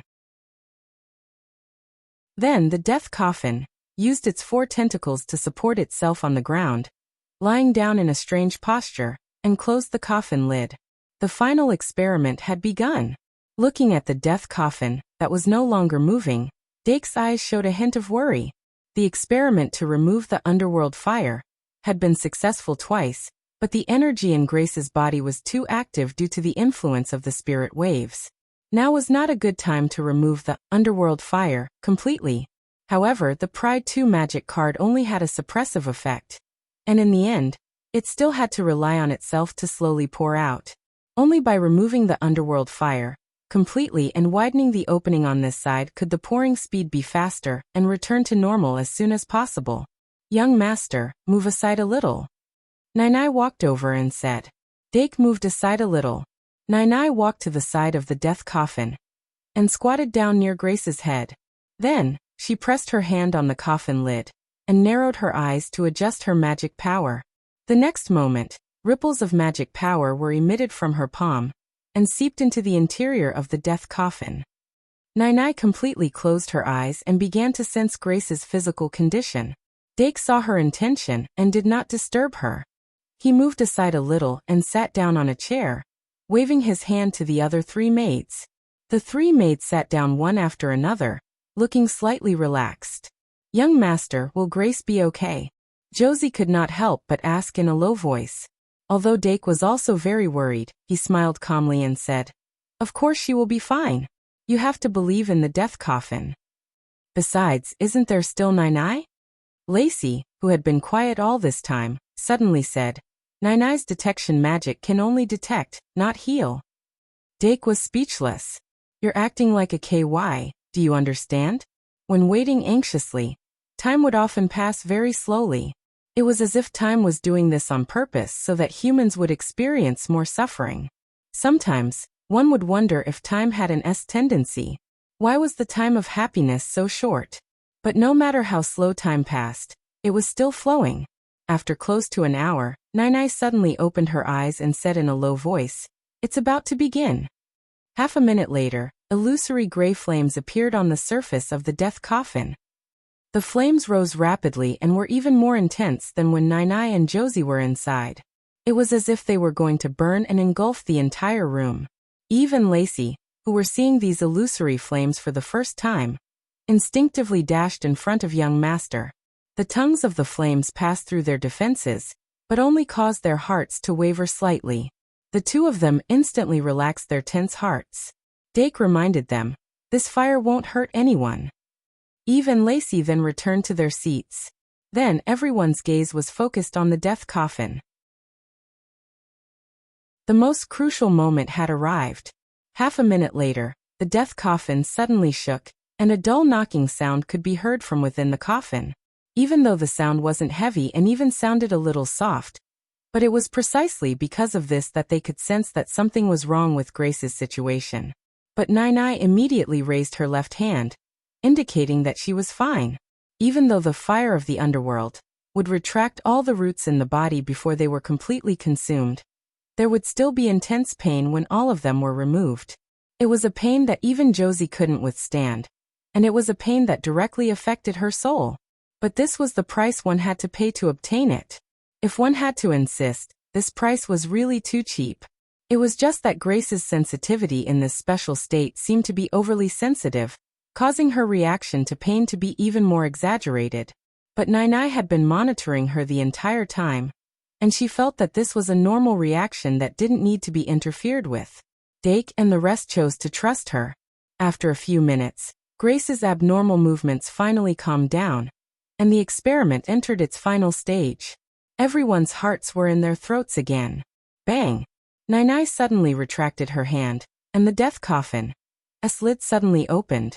Steam rose from the coffin lid. Dake had just moved over when he felt the hot air blowing against his face. It was extremely hot. He was worried and immediately lowered his head to check on Grace's condition. He saw that Grace was completely drenched and sweating profusely. The fringe in front of her forehead was wet and tangled, and sweat kept dripping from her face. She looked as if she had just come out of a steamer and was completely cooked. Young master. Nainai suddenly raised her head. Dake immediately chanted the usual summoning spell, and Pride 2, which he had prepared beforehand, was activated once again. He shone the light of Pride 2 on Grace's entire body, and the impulse in Grace's eyes quickly dissipated, and she gradually calmed down. Nainai observed the changes in Grace before saying, "It should be fine now." Dake heaved a sigh of relief. Then he saw Grace finally open her eyes. Her wet eyelashes curled up, and her eyes were filled with coldness. Nai immediately lowered her head and asked Grace how she felt. Grace's voice was slightly hoarse, but it was more emotional. I feel much better, but I may need some time to recuperate. Nai asked, what about the fire of the underworld? Can you still feel it? Grace shook her head and said, it should have all been removed. I just feel that the haze around me is finally gone, and it's all thanks to young master. As she spoke, she raised her head to look at Dake. She wanted to express her gratitude, but she couldn't bring herself to say it. Just like that, her words were stuck in her throat. Dake looked at her and said, it's good that you're fine. You can recuperate in the academy for a few days. After Lacey's fire of the underworld has been removed, we can go back together. Okay. Grace propped herself up and nodded in agreement. Then, she suddenly realized that her clothes had become transparent due to the dampness, and her body stiffened. She didn't know where she got the strength from, but she hurriedly climbed out of the coffin. Dake stood up with a smile and said, then I'll go out first. Then he turned and left. The coffin of the Reaper immediately used its 4 hands to support itself on the ground and followed behind him like a 4-legged animal. After leaving the room, the coffin of the Reaper raised a hand and repeatedly pointed at Dake's card bag. Dake pondered for a while before he suddenly understood. He then immediately recalled it into the magic card and summoned it again. That way, the sweat in the coffin of the Reaper was completely cleaned out, and it instantly felt much better. After Grace finished bathing and changed her clothes, everyone gathered in the living room again. Dake looked at Nai and Josie. Nai began to summarize and report the experiment, while Josie was in charge of taking notes in her notebook. The two of them complimented each other very well. Dake looked satisfied and couldn't help but nod his head. With Nai and Josie as the people in charge of the Underworld Fire Project, he did feel much more relaxed. Especially at the end of the semester, they really helped a lot. After the report was over, Grace had recovered quite a bit. Everyone went to the cafeteria for a meal as a small celebration. During this meal, Grace was clearly much more enthusiastic, and gradually revealed her talkative nature. Halfway through the meal, Grace even began to put food into Dake's bowl, and her maternal nature was gradually revealed. Dark looked at her change and sighed with emotion in his heart. He realized that his understanding of the maids at home was still too shallow. After the meal, they went straight back to the dormitory and began the next round of experiments. Perhaps it was because she saw that Grace's experiment results were good, but Grace seemed to be a little impatient. She quickly laid down in the coffin of the Reaper's stomach. After she gradually fell asleep, Dake left the teacher's dormitory. That afternoon he had to prepare for the astrology class that night. Among the many subjects, astrology was still the one he was the least proficient in. However, the experience of successfully refining the flower card gave him a more comprehensive understanding of the magic array of love, which was based on astrology. After that, he studied related knowledge and drew parallels. Many problems that he didn't understand before were suddenly solved. When he attended astrology class last week, he clearly felt that it was easier for him to understand the class knowledge. Being able to understand was the basis for students to be interested in a subject. Dake was no exception. In the past, when he needed to make up for a lot of time after class to understand the content, he was almost tired of astrology class. But now his interest in astrology class was strong again. During the astrology class that night, Professor Midya continued to teach the difficult content. When the astrology class was about to end, she also announced the big topic at the end of the semester. It's like this. On the evening of Thursday, December 19th, we will have a formal divination exercise here. After that, I will grade you on your usage of astrology as part of the final results. Oh right, the first semester's grade will take up 30% of the total grade, so don't ignore it. Then, class dismissed. The moment the astrology class ended, there was a lot of discussion in the classroom. All the students in the classroom had a certain degree of divination talent, but it was hard to say who would be able to divine 1, 2, 3.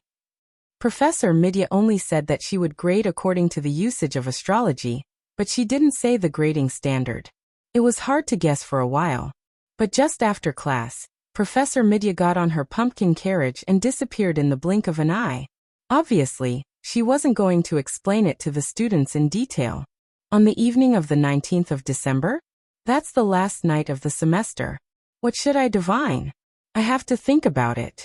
Dake directly picked up Ivan and went down from the 12th floor to the 10th floor of the spiral clock tower. He then entered the Magical Zoology Society's classroom. Luosi was just a step behind, and she also pushed open the door of the society's professor. She walked over to Diana, who was struggling with her homework. She also had a troubled look on her face. Things like divination were simply too elusive.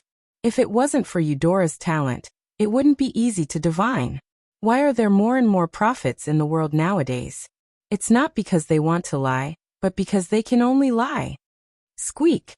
Little Ivan used Dake's arm to support its chin, with a depressed face. Although it didn't have any academic concerns, the results of the astrology class also affected its position in its master's heart. Moreover, Dake also linked the results to the little red flower. So you know. By the way, I heard that the top 8 of the silver cup has been decided. Dake asked in order to divert the attention. When Diana heard the keyword silver cup, her ears perked up all of a sudden. Luosi showed a helpless smile. Dake curiously asked, "So, what's the final result?" Diana looked as if she wanted to say something, but she held back her words. Luosi shook her head and said, "What else can it be? It's still the same few people." Dake smiled and said, "Tell me about it. If I'm free tomorrow, I'll go and take a look." "You have time to watch the competition, but not to participate?" Luosi rolled her eyes at him and said, "In short, 8 people advanced, I'll count for you." As she spoke, she began to count. Dake listened attentively. The second year had 4 branches: the Noble House, the Knight House, the Mage House, and the Fool's House. Among them, there were 2 people who advanced to the Noble House, but it wasn't Deanna and Doran as Dake had guessed. It was Deanna and Pitan. Hearing this, Dake couldn't help but be surprised. Why is it Pitan? To be honest, in his mind, the Noble House candidates who could advance to the main competition should be Deanna and Luosi. And Deanna and Luosi had also put in the corresponding effort for this. But Luosi's expression was very obvious. She didn't succeed in advancing. Inferring from this, as the head of the second-year Noble House, Doran naturally had a better chance. But Doran didn't, and instead Pitan succeeded in advancing. Dake couldn't help but think, is it because I haven't paid attention to the silver cup for too long? Why don't I understand? Luosi saw his doubts and said regretfully, "Deanna and I have participated in too many duels, and my winning rate isn't very high, so I'm pulled down. If I stopped in time, I would still have a chance. As for Pitan, he came from behind and his winning rate is very high. No wonder Doran doesn't seem to be in a good mood recently." Dake pondered. Pitan can't have refined some magic fairy with extraordinary defense, right? Luosi sighed. It's like this, every time he successfully summons those steel elemental magic fairies, he's almost invincible. It's really too shameless. If even Luosi said it was shameless, then it must be true. Dake nodded and said, "What about the other academies?" Aren't you going to comment on Deanna? Deanna advanced with first place in points. Deanna quickly interrupted. Luosi rolled his eyes at her and said, "Deanna's winning rate is very high, and she also has a lot of duels, so she's currently first in points." Deanna argued, "It's not just because she has a lot of duels. Since Dake isn't participating in the Silver Cup, I'll take the championship on his behalf." Dake blinked. "That might be a little difficult, right?" Deanna, "Everything depends on effort." Luosi continued, "Next is the Knights Academy. There are 3 people from the Knights Academy who advanced. One is Ai Mametis, one is White Gouda, and the other is Justin Wayne. Currently, there's no one in the Knights Academy who can shake their positions." "Aha." Dake nodded. It was within his expectations. Luosi continued, "As for the Sorcerer's Academy, one is Saraswati and the other is Heidi Euphemia."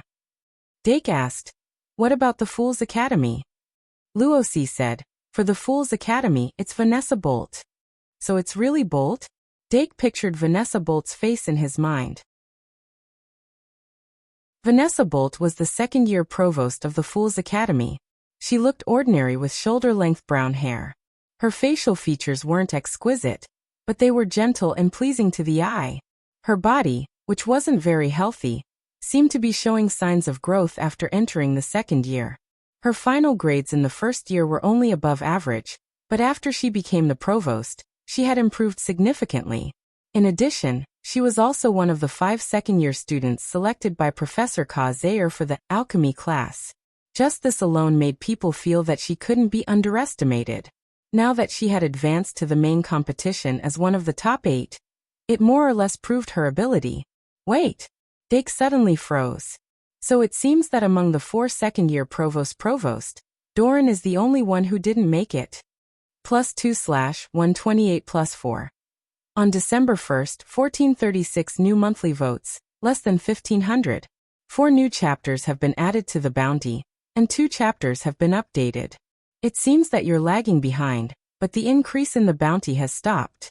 The number of updates will definitely surpass you on the second day. The second update will still be in the morning. Everything that happened at the end of the month has been pushed to the beginning of the month, but you can't relax.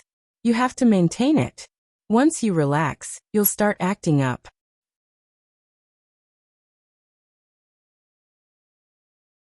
Chapter 693. Among the 4 second-year leaders, only Doran didn't make it to the top 8. It had to be said that this was a very sad thing. Therefore, Dake decided not to mention it until Christmas. The top 8 of the Silver Cup used a double elimination system. In the first round, the winners and losers groups would be determined. Then 2 people would be eliminated from the losers group and 2 people would advance. There would be a total of 6 duels. In the second round, the 2 people from the winners group would fall to the losers group and duel with the 2 people who advance from the losers group. Similarly, 2 people would be eliminated and 2 people would advance. There would be a total of 4 duels. In the third round, 1 person from the winners group would advance to the finals. 1 person would fall to the losers group and duel with the winner of the losers group. 1 person would advance to the finals. There would be a total of 4 duels. The duels would be this Friday, the next Friday, and the next Friday. Because there weren't many duels, each duel would be separated by an hour to give the duelists enough time to prepare and rest. After a total of 3 duels, the champion of this year's Silver Cup would be officially decided. Website: https://m. Vipcanshu. VIP. The Shung Malian Academy would also officially enter the holiday season. Because this year's holiday was 11 days long, there were more students who chose to go home and spend Christmas with their families than last year. The little mages who stayed in the academy would welcome the Christmas Eve ball on the 4th night of the holiday. Although the homework near the end of the semester diluted the festive atmosphere. But with the start of the holiday season, this gradually accumulated atmosphere would definitely explode. And Dake would be able to harvest another wave of Moon God's version of paradise. Speaking of which, when will this year's Chick Protection Operation be held? As Dake spoke, he suddenly remembered the event held by the upperclassmen to protect the first-year students. He couldn't help but reveal an interested expression. If it's held on Friday night, then won't the champion of the Silver Cup be very popular? Ah, what a pity, Doran. The 3 of them chatted in the club classroom for a long time. When they woke up, they suddenly realized that it was already past 10:30 at night. They quickly packed up and returned to the dorm. After Dake returned to his dorm, he began to worry again. It was already the 5th night of December. In the previous 4 nights, he had drawn pride twice, gluttony once, and bliss once. Greed, gluttony, and bliss, which had the highest points, were all at 91 points. If he forcefully drew them, he would only be able to draw 1 point, which would be a huge waste. Which one should I choose? Forget it, I'll max out gluttony first. Aurora. What should we do? The best way to improve gluttony was undoubtedly to rely on Aurora's supper, but he had just cut off this path himself. If I had known, I would have asked Deanna for some candies when we were in the club classroom. Now, I can only get some from the little devil's storage cabinet. Dake shook his head and looked at the little fiend's storage cabinet. Of course, he wouldn't take it for free. He would make up for it over the weekend.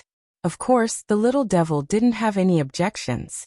It couldn't wait to give Dake all the snacks that it didn't like, and exchange them for something better. In short, relying on the little devil's snacks, Dake finally managed to increase gluttony by 1 point. While purposely increasing gluttony, it was surprisingly hard to achieve his goal. After that, Dake took out the magical brain dropper and used Underworld Spirit Spell and Soulless Curse to extract the gluttony that had overflowed from his brain. This time it was still 1 drop and 2 points. Gluttony's aura was very unique, but he couldn't tell which planet it corresponded to yet. Although Dake really wanted to create Gluttony 2 that night, he considered that it was too late, so he went to sleep first. In the blink of an eye, it was Friday morning. Dake immediately started to create Gluttony 2 after breakfast. Pride, bliss, greed, fury, gluttony. This was already the 5th great sin card that he had tried to create. Other than that, the only ones left were sloth and jealousy, both of which had very low points. However, there was still a difference between sloth and jealousy. Sloth's points might be low, but it wasn't hard to increase it. Jealousy, on the other hand, was really hard to increase. He basically couldn't think of a way to increase jealousy. Of course, this was actually a good thing. Dake spent 5 minutes to calm his mind before he officially started to create Gluttony 2. Soon a brand new Gluttony 2 was formed in his hand. Relying on the magic patterns transformed from the temple murals, this Gluttony 2 was almost complete. Dake washed it and carefully examined it. Gluttony 2's surface was unexpectedly light green, like a new sprout that had just sprouted from the ground in spring, fresh and delicious. The fine magic patterns carved on the edge were also affected by gluttony and turned into a similar color. Dake injected magic into it and carefully felt it. After gluttony was made into a card, the feeling it gave off was even clearer. Just looking at the surface of the card would make one's appetite surge. Dake also suspected that this Gluttony 2 could increase one's digestion. Of course, it could also increase one's weight. In short, after he recorded his feelings, he started to look for his first test subject. Little Devil Beast? Here. Little Devil Beast quickly flew over, and after 3.5 rounds in the air, it landed beautifully. Dake waved Gluttony 2 in his hand and started to cast the usual summoning spell. Little Devil Beast had expected this, so it wasn't worried at all. In fact, it was a little happy. Last time when Dake created the first Fury Great Sin card, he accidentally found Ibu as his first test subject, and it didn't feel good when it found out.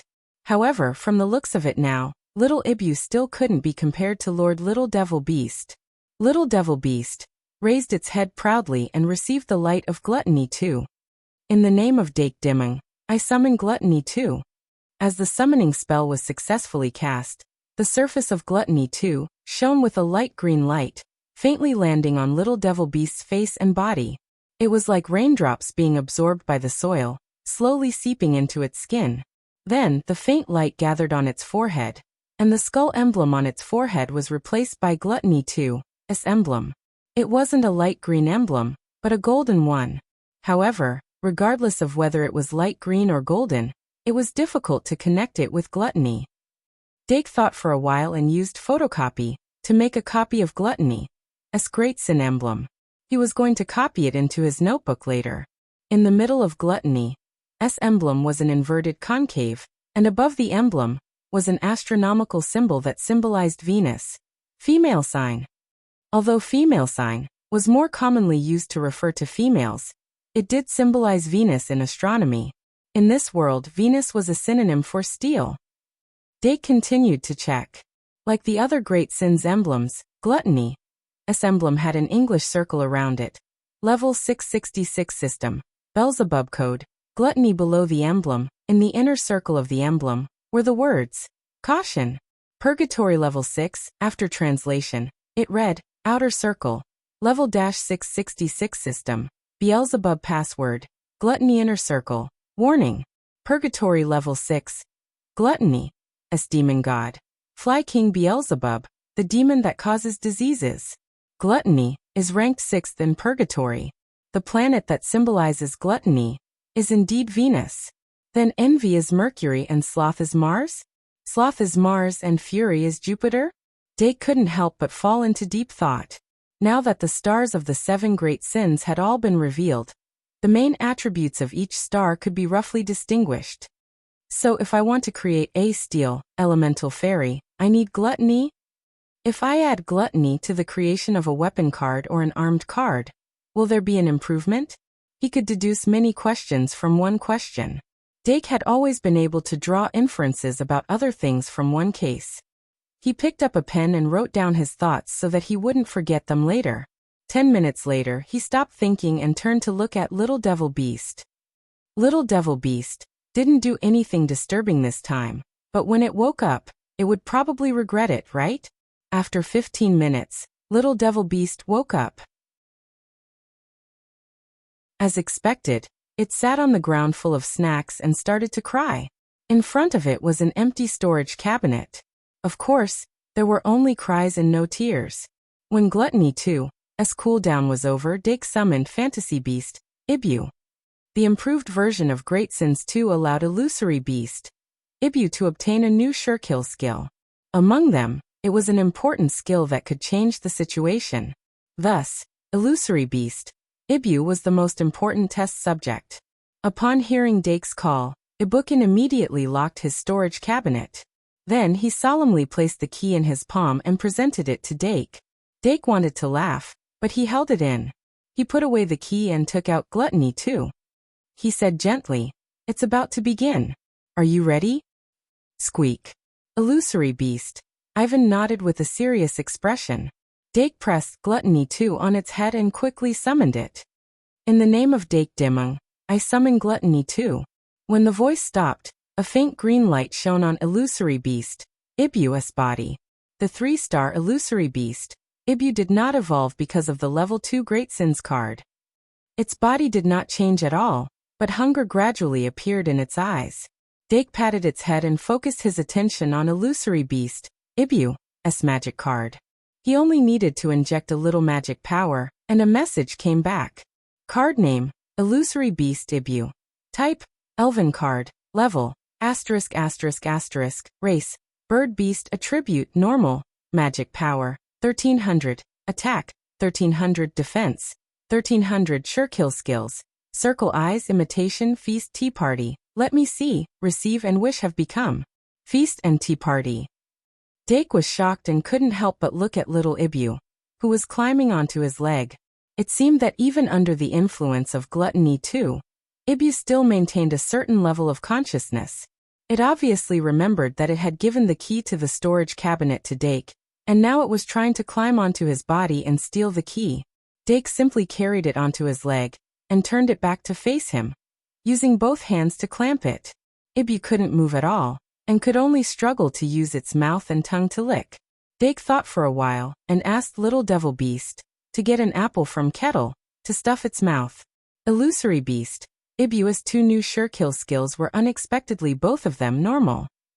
Moreover, if he remembered correctly, these 2 Surekill skills were not in the list of skills that a Pokemon like Ibu could learn.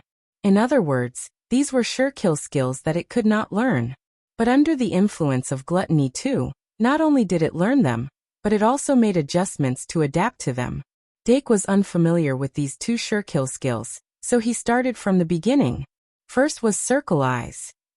Circle Eyes, Gluttony Ibu stares at the opponent with hungry eyes, scaring the opponent and reducing the opponent's desire to attack. It was still a different gaze, but it could achieve the same effect. There were no changes to imitate after that. Next was a new Surekill skill, Gluttony. Gorging Gluttony Ivan greatly increases his defense through eating. The higher its satiety, the more its defense will increase. It can increase its defense to twice its base defense. In other words, Illusory Beast, Ibu could increase its defense from 1,300 to 2,600 after eating Gluttony.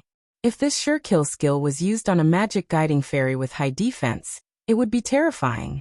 It was a pity that Illusory Beast, Ibu, was only a 3-star magic guiding fairy, and the increase was limited. Of course, if it was limited to 3 stars, The 2,600 defense would make people feel despair. But when it came to gluttony, Dake couldn't help but think of Snorlax. Although Snorlax was the incarnation of greed, Dake had a feeling that perhaps gluttony could make it evolve as well.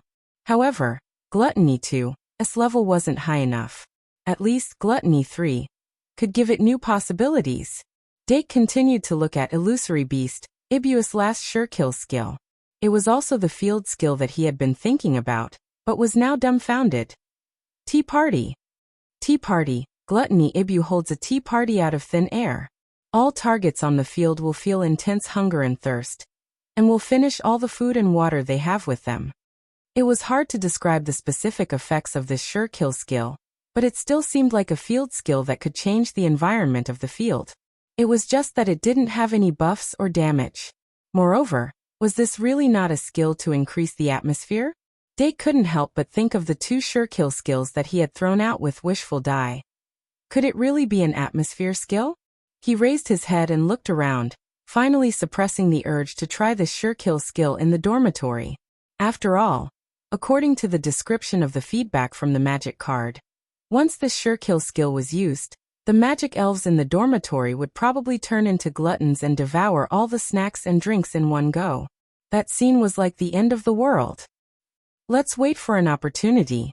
Next time when Ibu is more awake, I'll choose a secluded corner to test it. Dake looked at Ibu, who had already bitten the apple, until only the core was left. Before it could swallow the core, he took it away and ordered, "Try the effect of gluttony." Ibu paused and suddenly widened its eyes. Its eyes glowed with a light green light, and then the same light was emitted from its body. Its muscles and skin became tougher under the light, and its defense increased exponentially. After careful observation, Dake confirmed that this Surekill skill might be similar to Snorlax's Bide, which could increase its defense by eating in advance. However, if Ibu wanted to increase its defense to the limit, it would probably need to eat more than 100%, which was not easy to do under normal circumstances. Let's leave it at that for now. Dake shook his head and waited for 15 minutes before putting Ibu down. Then he finished his notes, took his bag, and went to the club classroom. Gluttony 2 not only had a significant effect on Illusory Beast, Ibu, but also on Curse Cage Sub-Beast.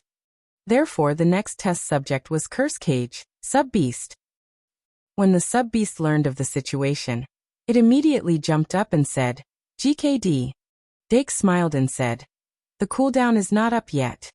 The Sub-Beast was immediately depressed. When the cooldown was finally over, the Sub-Beast took the initiative to come to him. Of course, Dake liked this kind of good kid who took the initiative to accept the experiment. He took out Curse Cage and Gluttony 2, and used Curse Cage to seal the Sub-Beast before summoning it. After a while, he activated Gluttony 2 on the spot.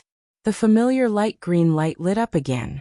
Curse Cage Sub-Beast bathed in this light, and its body gradually turned into a pure body of light. Then its body, which had turned into a body of light, underwent an extremely drastic change. Dark frowned slightly. He watched as the Sub-Beast's body became squarish and angular. Finally, when the light faded away, the body that was originally like a small dinosaur turned into a toy that looked like a toy made of building blocks. Its flesh and blood turned into plastic building blocks. The Sub-Beast still changed from a 2-star magic guide elf to a 3-star Sub-Beast. But this time, its form change was bigger than the previous few times. Chirp! Suddenly, a bird's cry was heard. The Sub-Beast drilled out from the corner, and pounced on the Sub-Beast that had turned into building blocks. Its body was smashed into pieces. Beep! The Sub-Beast was stunned. Before it could cry out in fear, the building blocks on the ground automatically assembled, and the Sub-Beast stood up again. Card name: Toy Sub-Beast. Type: Elf card. Level: *****. Race: Machine. Attribute: Steel/Dragon. Magic: 1100.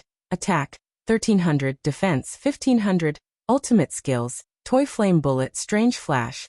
Although it still had the dragon attribute, Toy Sub-Beast was no longer a dragon but a machine. There was no trace of flesh and blood on its body, and its attribute was steel. Its 3 attributes were slightly different from the other Sub-Beasts, and it leaned towards defense. Its ultimate skills were the rather simple Toy Flame Bullet and Strange Flash. Toy Flame Bullet shoots out a flame-shaped toy with great power. Strange Light Wall creates a sparkling wall made of toy building blocks and makes it crash into the target. Basically, these were the two ultimate skills. Toy Flame Bullet was definitely more powerful than the sub-beast's small flame. Strange Light Wall was both offensive and defensive. In addition, Toy Sub-Beast's ability to separate its body parts building blocks, if used well, would be a great weapon against the enemy. However, what Dake was more concerned about was Toy Sub-Beast's evolution path. Since it's a steel-type machine, will it gradually evolve into the ultimate form of Mechanical Evil Dragon? Mechanical Evil Dragon was also known as Infinite Dragon, and it was one of the four kings of the first game of Digimon. In short, Spellcage Sub-Beast's evolution this time was quite satisfactory. Dake waited for it to degenerate before returning to the living room to read his homework with the two seniors who came later.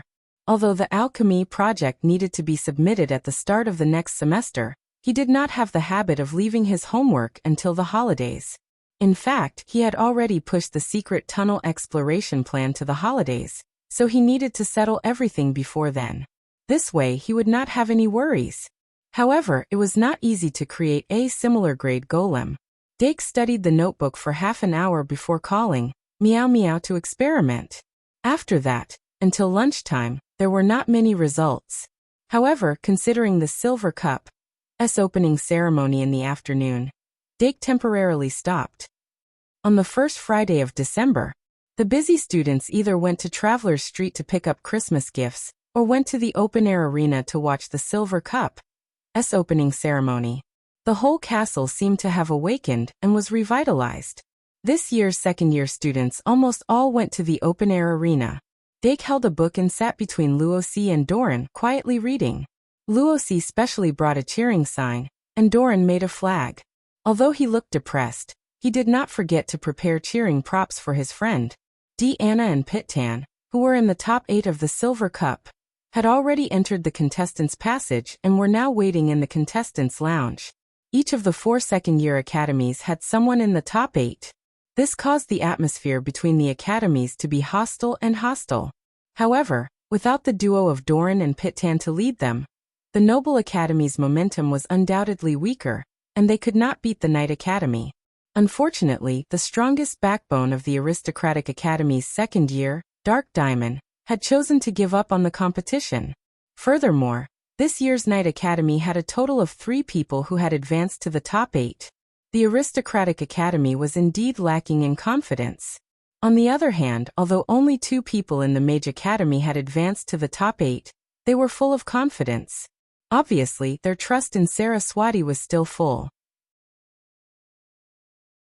As for the rest of the House of Fools, although they were not completely wiped out due to Vanessa Bolt's sudden emergence, to be honest, even they themselves did not think that Vanessa could win the championship among the few students who were exceptionally strong. Therefore, most of the Academy of Fools wanted to cheer for her and go as far as possible. Under such circumstances, this year's Silver Cup officially opened with the sudden change in tempo of the piano music. The opening ceremony of the competition was undoubtedly a lot simpler than the previous general opening ceremonies. Basically, the 8 contestants went on stage and went through the motions. Senior Judy introduced them one by one, and then a short interview was conducted. Questions such as the final goal of this competition, and what do you think of Dake Diming's forfeit, were asked, and that was the end of it. Then, in front of everyone's eyes, the first 2 contestants of the Silver Cup competition, Ai Mametis and White Gouda, went on stage. When the 2 of them went on stage according to the order of the competition, the audience could not help but exclaim in surprise. No one would have thought that the opening of the Silver Cup competition would be a civil war between the Knight Academy. Ai Mametis and White Gouda had made great progress in their studies this semester. However, Ai Mametis did not participate in many competitions, so the audience had a limited understanding of her growth. On the contrary, White Gouda was a duel maniac. He participated in the Silver Cup and Gold Cup competitions almost every week. If he wanted to explore the dungeon, he would set the competition on Friday afternoon. In short, under such circumstances, White Gouda gained a lot of duel experience and grew very much in duels. And the strength of the card set he displayed was also rising steadily. Now that he was on stage, White Gouda was facing a strong opponent, but he was very calm. Then he was sent to the loser's bracket. Progress was always relative. When you felt that climbing from the first floor to the 10th floor was very good, your opponent might have climbed to the 100th floor. The gap between White Gouda and AI Mamétis was not that huge, but it was significant enough. However, the gap was not in the strength of the deck or the duel experience, but in the brain. White Gouda's brain was destroyed by AI Mamétis. It was like dealing with a marionette, playing with him between the fingers. However, being sent to the loser's bracket did not mean being eliminated. White Gouda still had a second chance. Moreover, it was not rare for the loser's bracket to win the championship. White Gouda quickly adjusted his mentality and began to prepare for the loser's bracket elimination competition that night. After the first duel ended, they had to wait for an hour before the competition started. However, the Academy of course would not let the audience wait. In fact, after the opening ceremony of the Silver Cup competition ended, the other competitions that were going on at the same time gradually resumed. For example, the Gold Cup and other competitions between the senior grades quickly made up for the gap between the Silver Cup competition schedule. Then an hour later, the two contestants of the second round of the Silver Cup, Deanna Greatbayer and Vanessa Bolt, appeared on the stage. It's her again? Dake put down the book related to the creation of golems in his hand, and was a little surprised. During the opening ceremony of the Silver Cup, Deanna's opponent was Vanessa Bolt. At that time, she was really in a tough battle, and won with great difficulty. Then what about this time? Dake couldn't help but watch more attentively. The commentator in charge of the competition also mentioned this matter, as if it was just a casual conversation.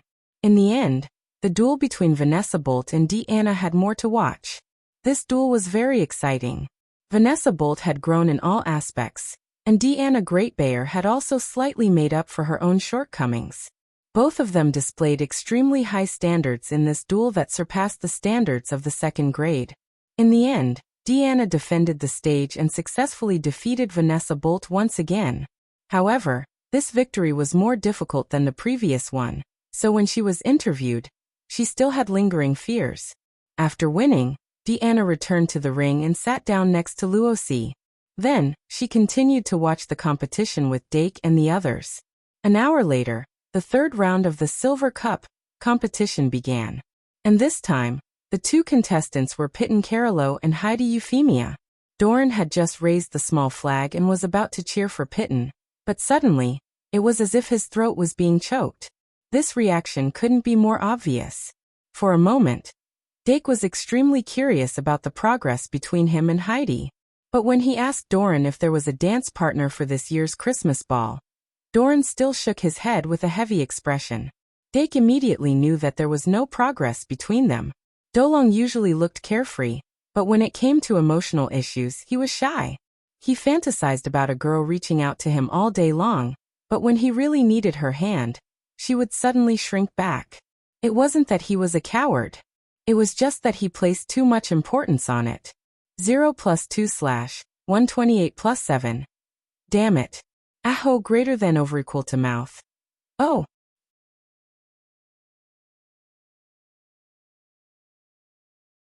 Chapter 694. The competition for the Silver Cup was in full swing. Pitten Kellogg's defense system had its highlights. It was no fluke that he was able to enter the top 8. But his weakness was also very obvious. He had plenty of defense but not enough offense. On the other hand, Heidi Euphemia's magic elf was still as agile, flexible, and capable of flight as it had always been. Furthermore, she had clearly been influenced by Saraswati, and had grasped quite a number of strange battle techniques. Although Pitten's defense was indestructible, it was unable to cause effective damage to Heidi's magic fairy and magic ball. On the other hand, Heidi always found an opportunity to cause damage. Even if the damage each time was extremely limited, as long as it was accumulated, it would eventually grind an iron rod into a needle. After a long fierce battle, Heidi finally broke through Pitten's steel fortress and advanced to the winner's bracket with difficulty. And Pitten Kellogg, like White Gouda, fell into the loser's bracket. Remember the URL. MVIP can't you? 6-inch The loser's bracket looks very grim, Dake said with a hint of playfulness. Vanessa Bolt aside, although White Gouda fell into the loser's bracket, his deck was definitely the strongest in the top 8. Classic, the strongest spear against the strongest shield. Would it be the shield that broke and the spear that broke and the person died? Doran frowned. Although I'm definitely on Pitten's side, it's almost impossible for him to defeat White. His only chance is to draw Vanessa or Justin Wayne. Justin Wayne. Dake couldn't help but laugh. He hasn't even gone up yet, and you're already giving him the death sentence? Doran shook his head and smiled bitterly. I really can't think of any possibility of him defeating Saraswati. Without you in this year's Silver Cup, Saraswati has become the strongest contender for the championship. In fact, that was the case. The following 4th duel didn't have any surprises. Although Justin Wayne had improved compared to before, he was still no match for Saraswati. It didn't take long for him to be defeated. After that, the names of the winners and losers groups became clear. Winners group: Aima Métis, Deanna Gratbeer, Heidi Euphemia, Saraswati. Losers: White Gouda, Vanessa Bolt, Pitt Kellogg, Justin Wayne. As for the loser group schedule, it would be revealed in the evening. Of course, Dake and the others were the first to hear the news after Pitten finished drawing the lots. Pison's usual playful expression was replaced by a serious one. His opponent was White Gouda. It bodes ill rather than well. During dinner, Pitten took a big bite out of his steak and chewed nonstop. In the end, he failed to avoid the White Gouda. Among the top 8, White's magic card was the only one that stood out in terms of strength. It was to the extent that its defense could be broken by brute force. If he lost again that night, his journey to the Silver Cup would be completely over. Although 8th to 7th place didn't have a round trip because of the competition rules, it was still a day trip. Why can't the losers group's knockout competition be next week? Pitten was worried again. Dolong comforted him. 8th to 7th place is also okay. There are also credit rewards. It's better than 9th place, isn't it? Pitten glanced at him and suddenly laughed out loud. He then began to eat.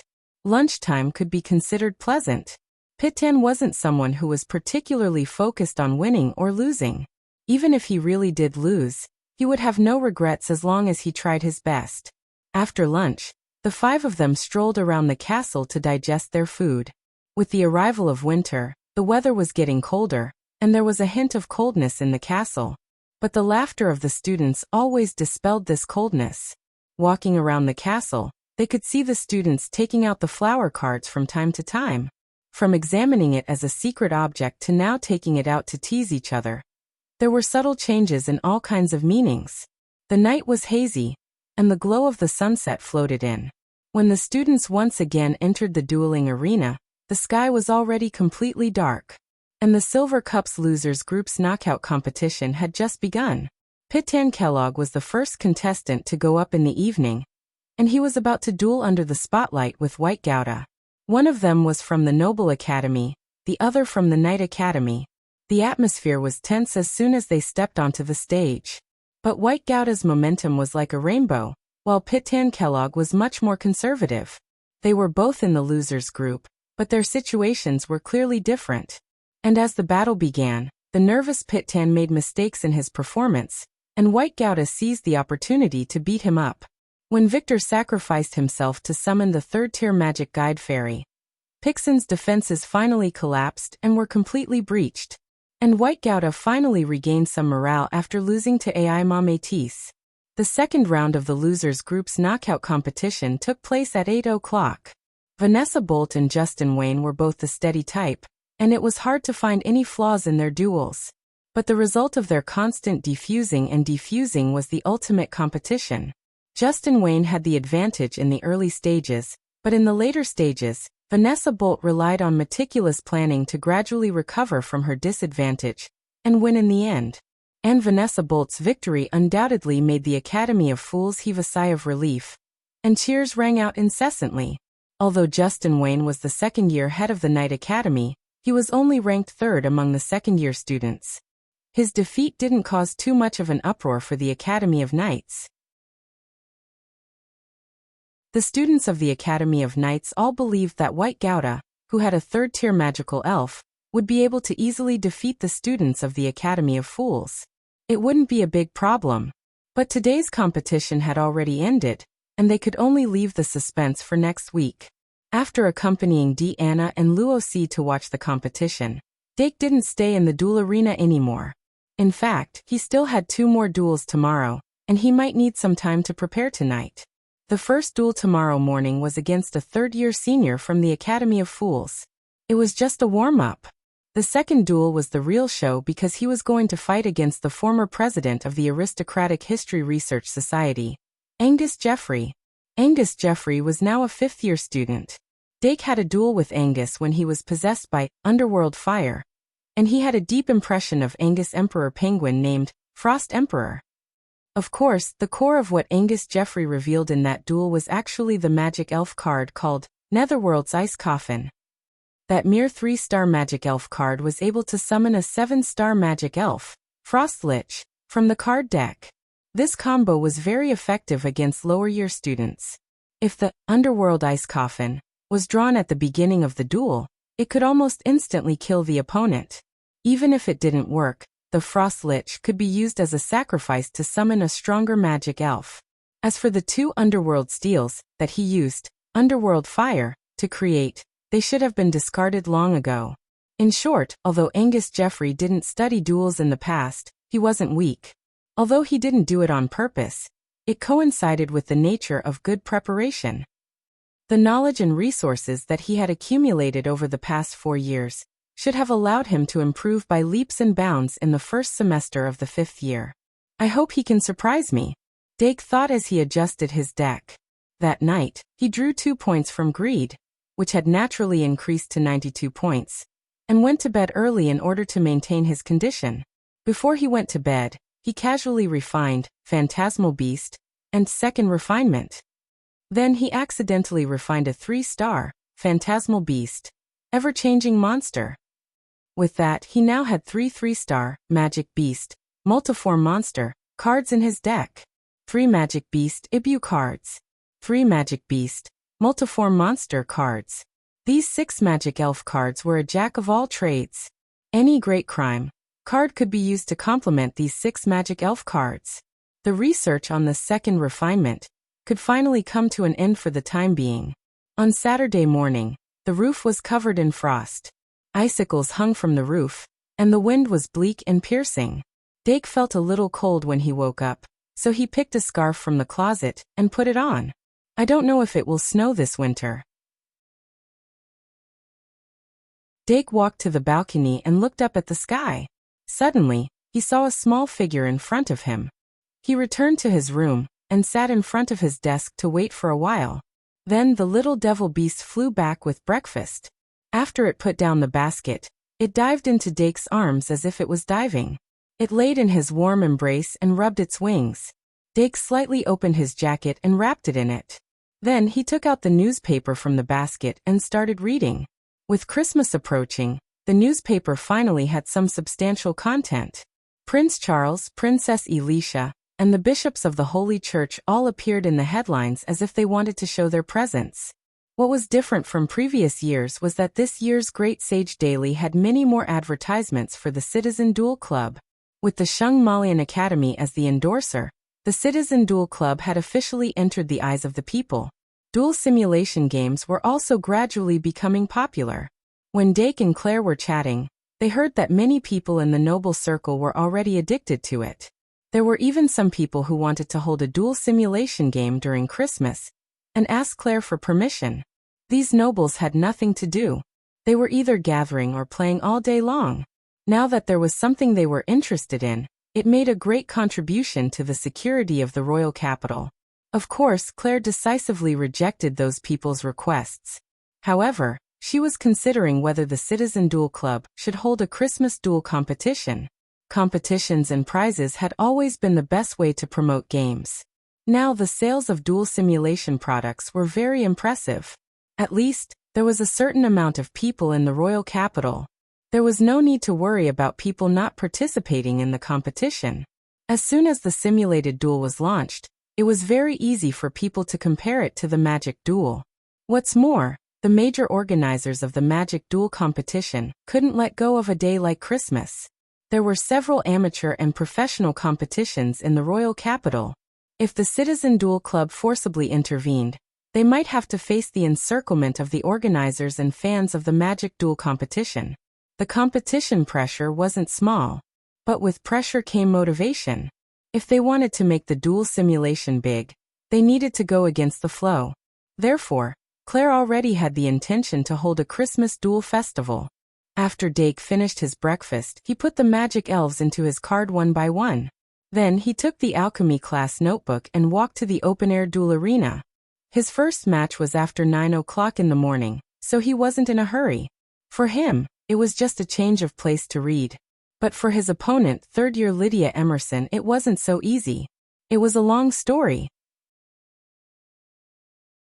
Dake was actually quite familiar with this batch of third-year students. Whether it was Senior Mary or C. Keat, he had some interactions with them. Apart from that, he also met many third-year seniors during his adventures in the dungeon. Lydia Emerson was one of them. He had slept with Lydia Emerson for 2 nights. After leaving the dungeon, he also freeloaded on Senior Emerson's door key. The two were quite familiar with each other. But being familiar with each other was one thing. When it came to a duel, it was still the same. Lydia Emerson wasn't considered famous among the third-year students. After Dake asked the 2 seniors in the club, he knew that her duel strength was only above average. She wasn't much different from the third-year students he had defeated during this period. But Lydia Emerson was a student of the Magic Academy. Her rich knowledge allowed her to have the possibility of transforming at any time. If he underestimated her too much, it wasn't impossible for him to fail miserably. The circular belt. Lydia Emerson wore a scarf and a cotton hat, wrapping herself up tightly. She sat in her seat, curled up into a ball, watching the ongoing duel on the field. Her ears were filled with the incessant chatter of the students from the Magic Academy. "Hey, okay, that's enough. I'll do my best." Lydia Emerson couldn't help but protest, but her voice was still soft and weak. From the second day of the week, she knew that she had been matched against second-year Dake Dimung. She didn't have much of a reaction at the time. Although she had also participated in the Golden Cup, she was like most of the students. She had signed up purely to train her abilities. She didn't have any ambitions for the top 8 or top 16. Up until today, her results were only 50-50. She was a little better than the students around her, but not by much. When all the third-year students were defeated by Dake Dimung without any suspense, she didn't think that she could create a miracle. Therefore, in this year's duel, she only wanted to go through the motions and take the opportunity to show her existence in front of her junior. She didn't expect the students around her to have such unrealistic fantasies about her. Don't belittle yourself, Lydia. You can do it. The girl who had been her desk mate for 2.5 years clenched her fists. Aren't we praying for you? It's even possible for the magic duel to happen together. Another girl chattered. There was also a girl with a talent for divination who said mysteriously, "Who knows, maybe Dark Diamond will meet Sucking Ghost in this match? For example, the first 5 cards, and none of them are magic elves? How can that be possible?" Lydia Emerson rolled her eyes and said, "Luck seems to be untraceable, but in reality, how can someone who can progress so quickly on the road of duel be unlucky? Then curse."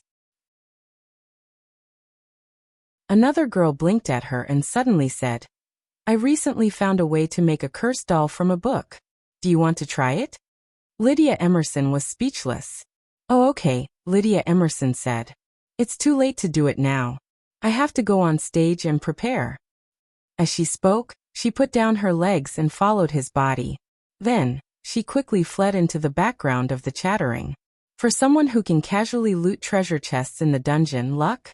Damn it, I really want to make a scarecrow to curse him. Lydia Emerson pursed her lips and turned to enter the contestants' passage. Beep. A notification came from the school card. Dake took it out to check, then closed the book and prepared to go on stage. The two of them entered different passages and chose to go in different directions. They finally met when they reached the designated venue. Long time no see. Lydia Emerson raised her hand to her chest and scratched Dake. Dake smiled and replied, "Good afternoon, Senior Emerson." Lydia Emerson smiled and said, "It's my honor to be a stepping stone on your path to success." Dark was stunned for a moment. "Senior?" Lydia Emerson blinked and said, "Okay, I'm kidding. Next, please give me your advice." Dake said, "I should be the one asking Senior for advice." Lydia Emerson sighed again. "Let's leave it at that. I hope I don't lose too badly." Dake said, "Senior, it's not a good thing to be afraid before the battle. Besides, I won't underestimate you just because you're pretending to be weak." Lydia Emerson wanted to say that she was really weak, but she held it in and just waved her hand. "It's time to go on stage." "Okay." Dake nodded and walked to the Blue Side's platform with his back to Lydia. Lydia Emerson, on the other hand, stepped onto the Red Team's platform.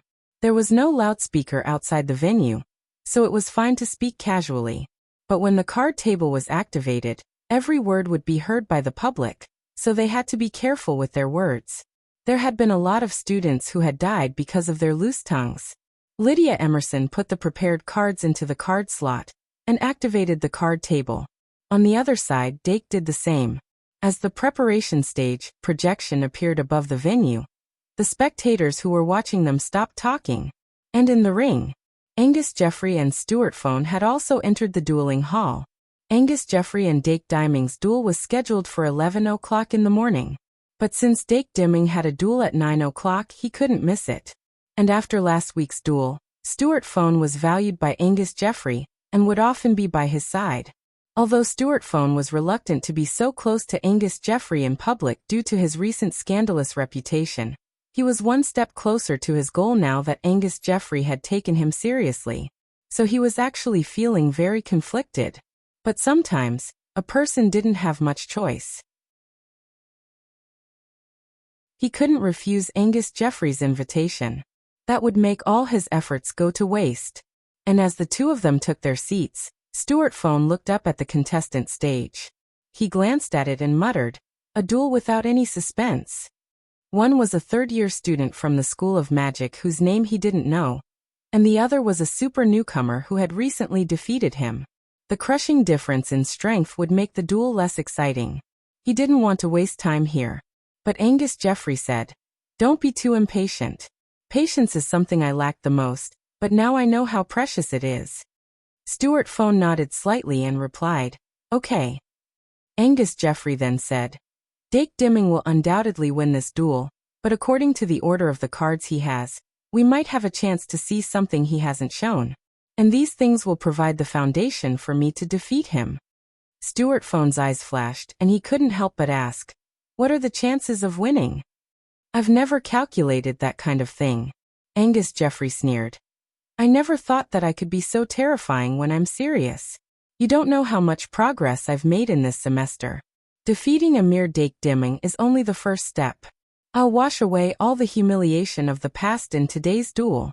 Then I'll set sail again and sail into the sea of stars. And you will be my helmsman." Stuart Phone was speechless. "Can you not bring me along?" Beep. The referee whistled. Preparation Stage 30's The projection in the sky showed the 30-second countdown for the preparation stage. Both contestants had already placed their hands on top of their cards. Battle begins. For duelists, there were thousands of ways to draw cards, but the way to draw cards was the same. After placing the cards in his left hand, Dake Diming looked at the 5 cards in his starting hand. These 5 cards would determine his overall strategy for this duel. Bronze Snake Mirror Bliss 3-month Wishful Dice Underworld Soul Ring Greed 3 Dake was speechless again. Teethe. Is it finally here? Is it the compensation for overdrawing and the decline of my character? Dake looked at the 5 magic cards in his hand and couldn't help but reminisce about the past. The last time he didn't have a magic fairy card in his starting hand was the last time. But to be honest, with his current deck, drawing this set of cards wasn't scary. What was scary was drawing 5 high-star magic cards that couldn't be summoned normally. After all, there was no way to fight back. If he really encountered such a situation, he could only rely on his ability to control the magic ball to survive for 30 seconds. But today's starting hand was actually not bad. Dake quickly calmed down and took out the Underworld Soul Ring. Among the 5 cards in his hand, every one of them was actually very useful. The 2 Great Sin cards, if not used to promote the evolution of the Magic Fairy, could be used to strengthen emotions. Under normal circumstances, it could cause the opponent's Magic Fairy to lose the ability to fight for a short time. But of course he couldn't do that in a normal duel. If he really did that, the opponent's Magic Fairy would become sentient due to the illumination of the Great Sin card, and his not-so-secret secret would be exposed. This wasn't a matter of profit or loss, but if this secret was exposed in front of others, people would have the foundation to follow the vine to find the melon, and his real secret might be discovered. This was a risk he couldn't take. Unless it was absolutely necessary, he couldn't reveal this trump card. Apart from the 2 Great Sin cards, he also had 2 control-type magic cards in his hand: Underworld Soul Ring and Bronze Snake Lens. Underworld Soul Ring had a complete effect on the first-tier Magic Fairy, but only a temporary restraining effect on the second-tier Magic Fairy. On the other hand, Bronze Snake Lens could petrify the second-tier Magic Fairy on the spot, causing it to be unable to fight for the entire duel. Therefore, with these 2 cards in his hand, he still had room to maneuver. Moreover, he still had the Wishful Die. Why don't I just start with the Wishful Die? Dake's heart suddenly skipped a beat, and he suddenly realized that this was a rare opportunity. In a situation where he hadn't drawn any Magic Fairy cards, he couldn't summon the Underworld Soul Ring and Bronze Snake Lens without a target, so wouldn't he have to start with the Wishful Die? Why don't I take a gamble? It can't be another banquet skill, right? Dake's eyes darted around, and a heartfelt smile appeared on his face. He felt that he had once again understood the joy of dueling. In the name of Dake Dimung Magic Fairy. The chanting stopped abruptly, and Dake suddenly realized that items like the Wishful Die were similar to the weapon card. They had to be held by the Magic Fairy in order to be activated in the duel. The rules of the Magic Fairy duel were very detailed in this aspect. It was similar to the Bronze Snake Lens. It had to be equipped in the hands of the Magic Fairy in order to be activated. In other words, the only thing he could use right now was the Underworld Soul Ring. This is a little tricky. Dake's brows furrowed slightly. In the name of Lydia Emerson, Magic Fairy summon Water Elemental Lizard. However, the moment the battle phase began, Lydia Emerson didn't slack off in the slightest. She immediately raised her hand to summon her first Magic Fairy. It was a pure water elemental with the outline of a lizard. It was about 2 meters long from head to tail, and there was only an icy blue core swimming in its body. Card name: Water Elemental Lizard Type.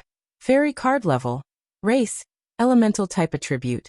Water Magic Power: 1700 Attack, 1100 Defense, 500 Ultimate Skills. Elemental Pool: Melt the Water Elemental Lizard with 2 ultimate skills was Lydia Emerson's proud creation. She still didn't know that her classmate's curse would actually come true. The main reason for summoning this Magic Fairy was to set up the stage.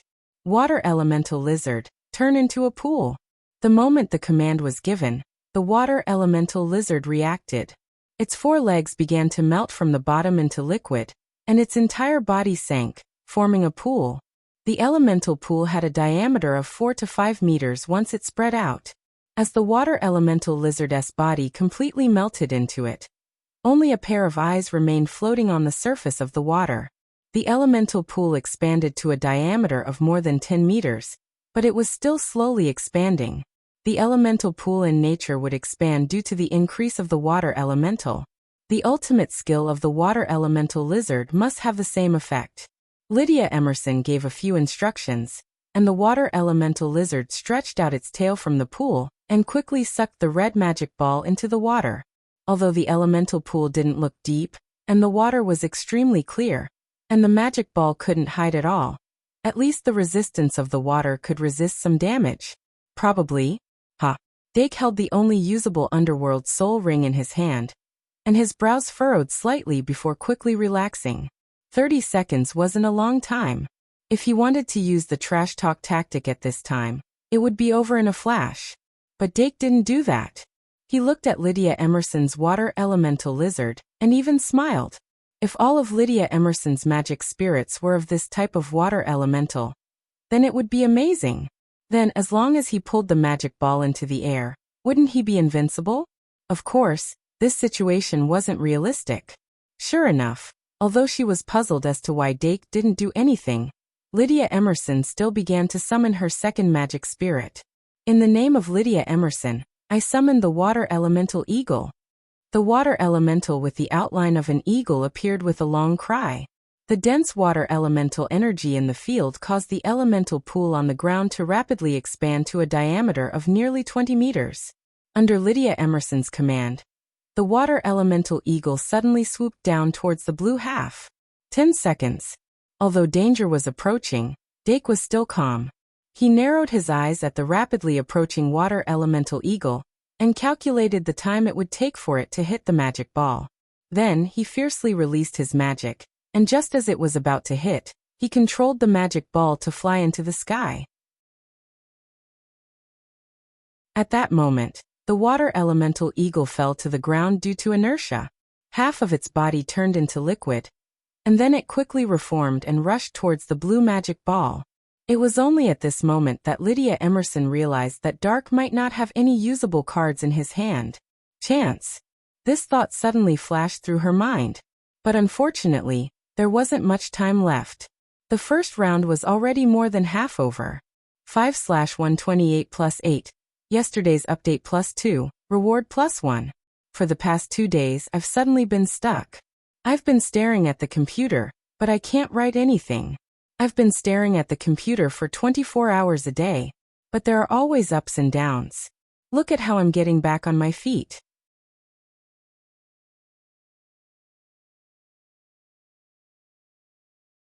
Chapter 695. How would one control a magic conducting ball to avoid the pursuit of a magic conducting fairy? Professor Pawa Cheong-si had specialized in this area. There was an upper limit to the movement speed of a magic conducting ball, and this upper limit wasn't considered high compared to a flying-type magic conducting fairy. Therefore, it was very difficult to shake off the pursuit of a magic conducting fairy in a straight line. If a duelist wanted to rely purely on magic power to control the magic conducting ball to avoid the pursuit of a magic conducting fairy, or at least to delay it for a short while, the magic conducting ball's flight path had to be flexible and varied. However, it wasn't easy to make the magic conducting ball's flight path flexible and varied. This was because a duelist's control of the magic conducting ball was usually achieved by applying force in a single direction. If one wanted to make it turn or change its speed, they would need to apply more force. Through the application of more force, the magic conducting ball would be able to make it fly in an irregular curve. This required a duelist's magic power control to be very high. If a duelist could do it, they could use a right angle change to make the magic conducting fairy fly over their head or crash into an obstacle.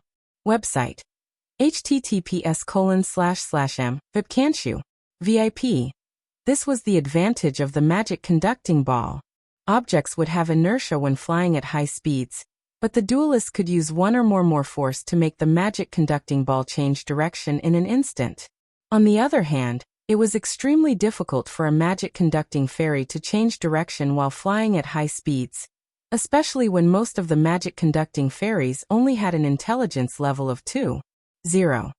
If a duelist could make good use of this advantage, it was possible to toy with the opponent's magic conducting fairy in the palm of their hands. Dake had used this advantage just now to pull the water elemental eagle up into the sky when it was about to crash into the magic conducting ball. As expected, the water elemental eagle couldn't change direction in time and crashed into the ground. If it wasn't for the fact that it was a water elemental and could quickly gather, it would have suffered serious injuries. But even so, Dake had succeeded in stalling for time. Next, he only needed to see if Lydia Emerson had any other tricks up her sleeve. If she didn't, he only needed to quickly summon the Underworld Soul Ring to suppress the water elemental eagle. But if Lydia Emerson chose to sacrifice these two magic fairies in an attempt to summon a 6-star magic fairy to secure victory, then the Netherworld Soul Ring would have to be held in her hand for a little longer. Of course, This was for the sake of maximizing benefits, not a necessary measure. After all, Dake wasn't sure if he would be able to draw the magic elf card he wanted in the second round. If there were 2 7-star magic elf cards that he couldn't summon, then he could only rely on brute force. In the name of Lydia Emerson, I summon Water Dragon Curse.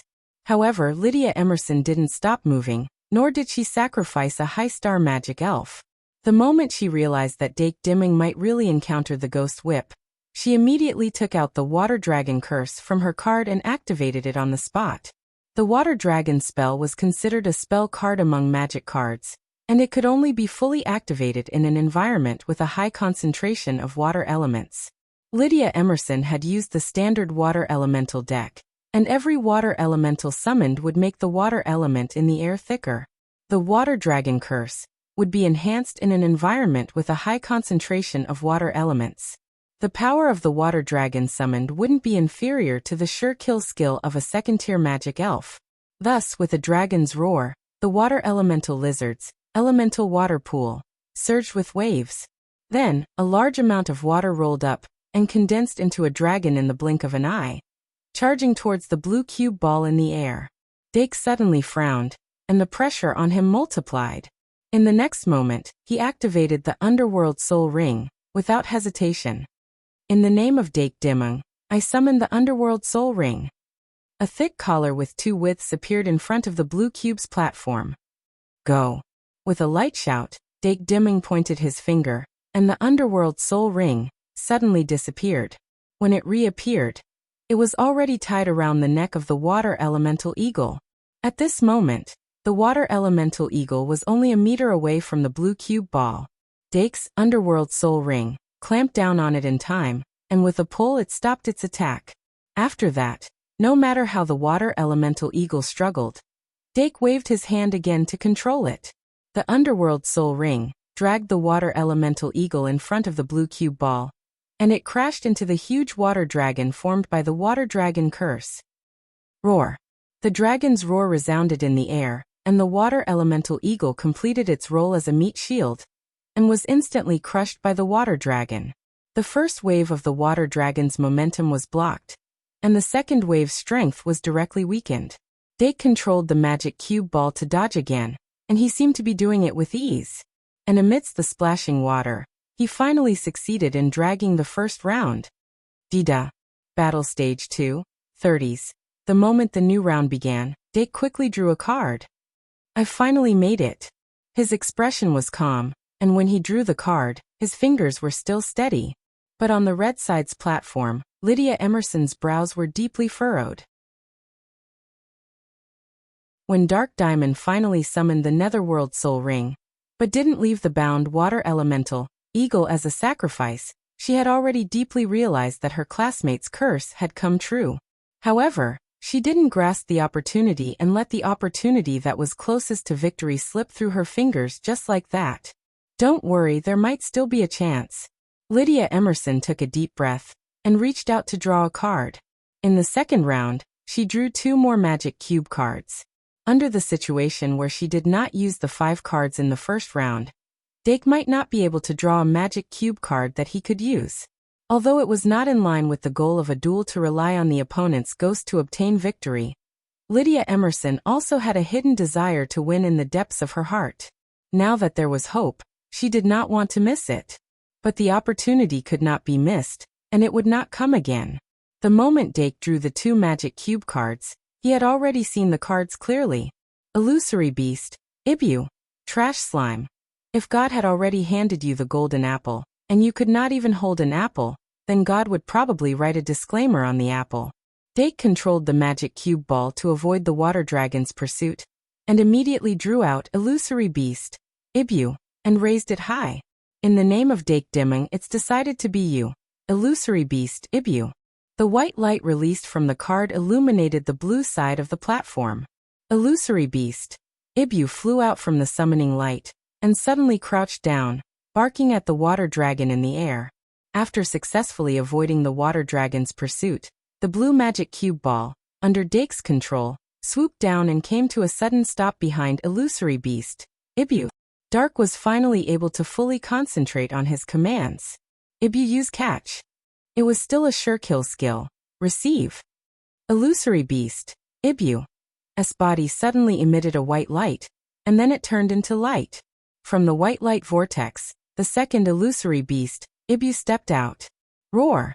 The water dragon's body was now much smaller than before, and under Lydia Emerson's control, it gathered its last bit of strength and charged towards illusory beast, Ibu. Facing this damaged water dragon, the second illusory beast, Ibu didn't show any signs of fear, and it stuck out its chest to meet it head-on. With a bang, the water dragon exploded, and the mana of illusory beast, Ibu dropped to almost half, but that was all. Ibu use receive. Without any fancy commands, Dake directly repeated the same routine, and pulled out the third, illusory beast, Ibu from the deck. In his hand, there were 2 more magic elf cards. Next he would undoubtedly use the third illusory beast, Ibu, to summon the primordial dragon egg. This combo was almost unbreakable. When Lydia Emerson summoned illusory beast, Ibu, she already had a bad premonition, and she found that she had indeed been too anxious. If she had been a bit more stable after casting Water Dragon Curse, and had chosen to control the water dragon to guard the blue side's summoning area, and wait for Dake to summon a new magic elf before killing it, instead of futilely chasing after the magic ball, then the result would have been different. But this was only the result of a post-mortem analysis. From Lydia Emerson's point of view, it wasn't hard to understand why she wanted to win so urgently. Unfortunately, things didn't go as she wished. Lydia Emerson's heart gradually sank, but she still quickly summoned. In the name of Lydia Emerson, I summon Water Elemental, duplicate. Thus, in the red side summoning area, 2 water pillars suddenly appeared. The 2 water pillars spun and suddenly exploded, and 2 giant water balls with wings appeared in the air. As a water elemental magus, Lydia Emerson's deck was actually very comprehensive. This water elemental, duplicate, was extremely rare, and even among all the 3-star magic elves, it could be considered in existence at the top of the pyramid. Card name, Water Elemental Duplicate. Type, Elf card. Level, *****. Race, Elemental. Attribute, Water. Magic, 1500. Attack, 0. Defense, 0. Ultimate skill, Double Duplication. Water Elemental, Duplicate, only had one ultimate skill, and that was Duplicate. Although its attack and defense were 0, it had 2 individuals, and these 2 individuals were independent existences, and could duplicate any 3-star water elemental on the field. Although it had strict requirements for the star, race, and attribute of the target to be duplicated, in a deck that used water elemental as a deck, these requirements could be ignored. Its biggest flaw was that it couldn't duplicate active ultimate skills. In other words, it could only duplicate passive ultimate skills. This was the point that it couldn't compare to ever-changing monster. But in the end, Fantasy Beast, ever-changing monster, that could duplicate any data other than magic was a little too much of a cheat. Lydia Emerson's Water Elemental, Duplicate belonged to the normal category of magic elves. When Water Elemental, Duplicate, appeared in the summoning area, the 2 gigantic water balls transformed into the only water elemental on the field. Water Elemental, Lizard. And then the existence of these 3 water elemental, Lizard, caused the elemental pool to expand even further. In the blink of an eye, half of the red side had turned into the elemental pool. Lydia Emerson's expression was serious, and she immediately pulled out the only high-star magic elven card in her hand, and began the sacrificial summoning. In the name of Lydia Emerson, I offer 2 water elemental, duplicate as a sacrifice. Sacrificial summoning. Come out, water elemental, whirlpool man. The water elemental, duplicate on the field turned into light on the spot, and after it merged with the white light from the magic card in the air, it outlined a huge and complicated sacrificial summoning circle. Then, from the sacrificial summoning circle, a huge water elemental whirlpool quickly formed, and the elemental pool on the ground that had expanded did not shrink because of this. Lydia Emerson held the water elemental whirlpool man magic card tightly, and her gaze was fixed on the opposite side. While she was performing the sacrificial summoning, Dake Dimming had also repeatedly summoned the primordial dragon egg through receiving the baton, and it hatched a 6-star green-eyed dragon whelp. Although the summoning methods were completely different, both sides had successfully summoned a 6-star magic elven in the second round. Next, it was the battle between the 6-star magic elves. Lydia Emerson had a certain degree of confidence in her water elemental, Whirlpool Man. Card name, Water Elemental, Whirlpool Man. Type, Elven card. Level, Race, Elemental. Attribute, Water. Magic power, 2,500. Attack, 3,000. Defense, 1,000. Ultimate skill, Elemental Summoning Order. Water, Water Tornado, Whirlpool Water Blade. Her confidence came from the strength of the water elemental, Whirlpool Man, and the already laid out environment. Roar. The green-eyed dragon whelp soared into the sky, and as a dragon species, its aura spread like a storm. And Lydia Emerson's water elemental, Whirlpool Man, also roared angrily, not to be outdone. The water elemental, Whirlpool Man's appearance was like a rotating funnel, and its head was a huge whirlpool formed by water, and there was only one vertical eye in the middle of the whirlpool. And on both sides of its body, there were 2 arms formed by water elements, but they were a little thick and short. Whirlpool Man, use your ultimate skill. Elemental Summoning Order, Water. Lydia Emerson quickly gave the order. The water elemental, Whirlpool Man, opened its hands and suddenly raised them. Instantly, countless water droplets emerged from the elemental water pool. Those water droplets flew into the sky like a reverse rain curtain, shining brightly under the sunlight, like a dream bubble. The water elemental, Whirlpool Man, spun fiercely, and the countless water elements shot towards its body, causing its originally 2-meter-tall body to become even bigger. Seeing that the water elemental, Whirlpool Man, had already grown to a height of 3 to 4 meters, Dake immediately gave the green-eyed dragon whelp, who was still showing off its might, an order to attack. The green-eyed dragon whelp flapped its wings and charged forward. Before that, Dake was still in the blue summoning area, and he summoned the illusory beast, Ivan, which had used up half of its magic power. Once again, Ivan used Wish. Illusory beast, Ivan immediately used Wish on itself. Use Imitate again. Imitate, Elemental Summoning Order, Water. Illusory beast, Ivan tilted its head and made a puzzled sound, but it still used Imitate. Even though Imitate's sure kill ability might not be as effective as the water elemental, Whirlpool Man, but there was still a large amount of water elements that responded to its summon and gathered towards it. Seeing this, Dake couldn't help but smirk. He quickly summoned the second illusory beast, Ivan, and gave it the same order. Imitate, Elemental Summoning Order, Water. Imitate could only imitate the sure kill ability that the target had just used. No matter if it was the water elemental, Whirlpool Man, or the first illusory beast, Ivan, they were still using Elemental Summoning Order, Water. When the second illusory beast, Ivan, also used Elemental Summoning Order, Water, the entire arena that was filled with dense water elements became completely chaotic. If one illusory beast, Ivan, couldn't compare to the water elemental, Whirlpool Man, then the combined power of 2 illusory beasts, Ivan, could catch up without any suspense, even surpassing the water elemental, Whirlpool Man's ability to summon elements. Even though the water elements had no effect on illusory beast, Ivan, just hindering the water elemental, Whirlpool Man's ability to summon elements was already a great success. In the end, the water elements that had gathered on the water elemental, Whirlpool Man, were even peeled off and flew towards the 2 illusory beast, Ivan. During this process, the young green-eyed dragon, that flapped its wings and charged forward, was as if it had flown into a violent storm, and its entire body was instantly drenched. When it still charged towards the water elemental, Whirlpool Man in the rain, the water elemental, Whirlpool Man's body had already retreated to less than 3 meters. On the red team's platform, Lydia Emerson was feeling shocked from the bottom of her heart. She had never thought that the water elemental, Whirlpool Man's Elemental Summoning Order, would be broken in such a way. Dake Dimming had indeed given her a completely different experience. But being shocked was just being shocked. The battle still had to continue. She fiercely gritted her teeth and angrily said, "Enough combo technique. Tornado Water Blade."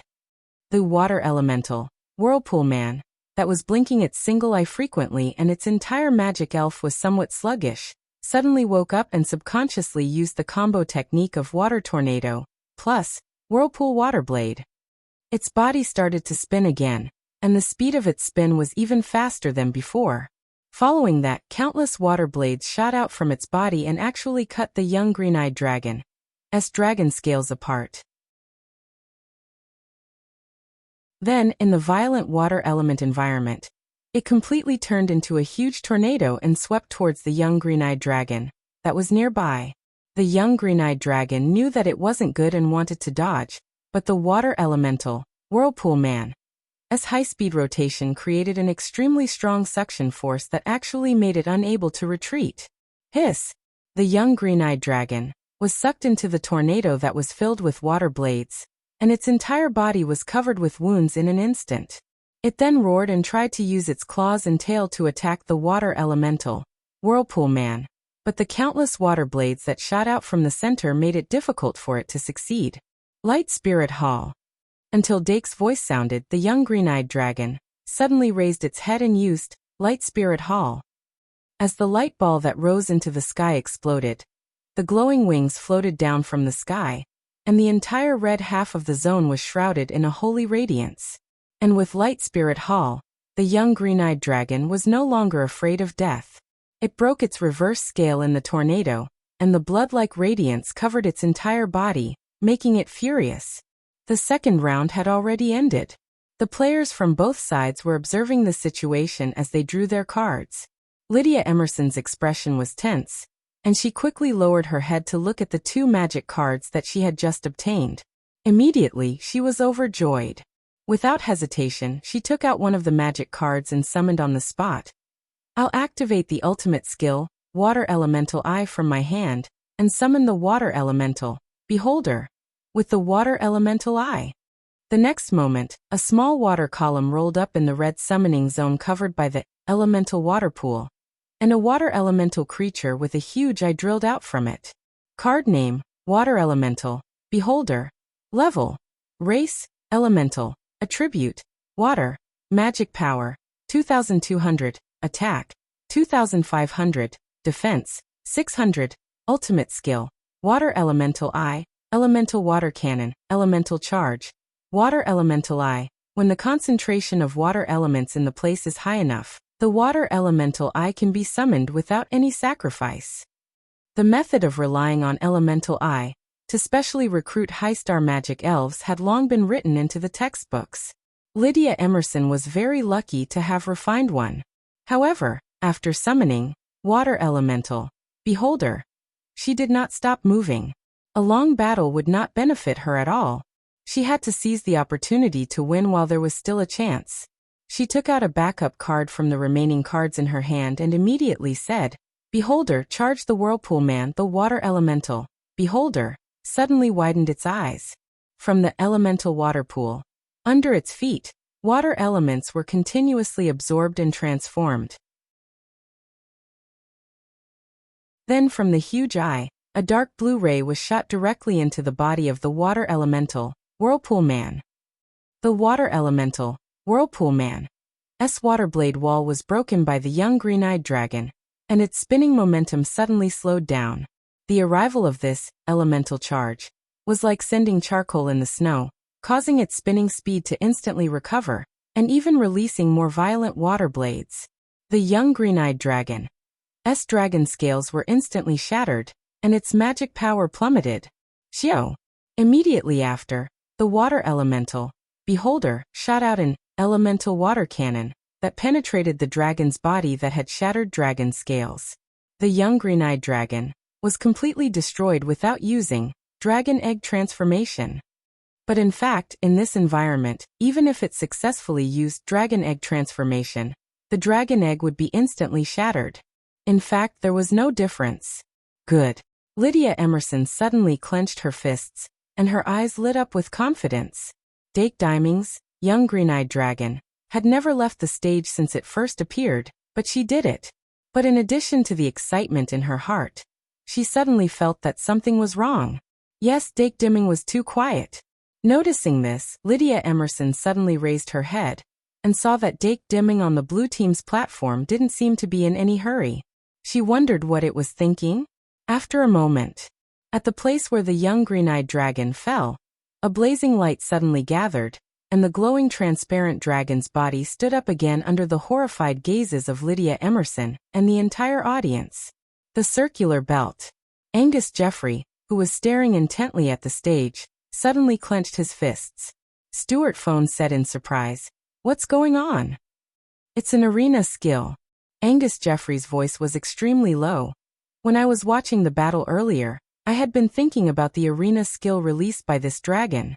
Other than occasionally dispersing the opponent's arena skill, what else could it be used for? Looking at it now, it's beyond my expectations."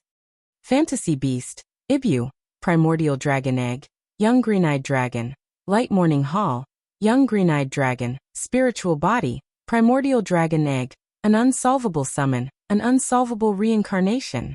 In the name of Dake Dimming, I summon Greed 3.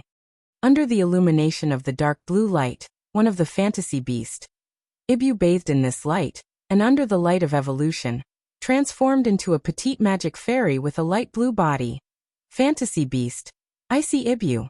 Dake considered whether to use Greed 3 on Fantasy Beast, Ibu or Trash Slime. In the end, after the third round of magic cards were obtained, he decisively chose to use it on Fantasy Beast, Ibu.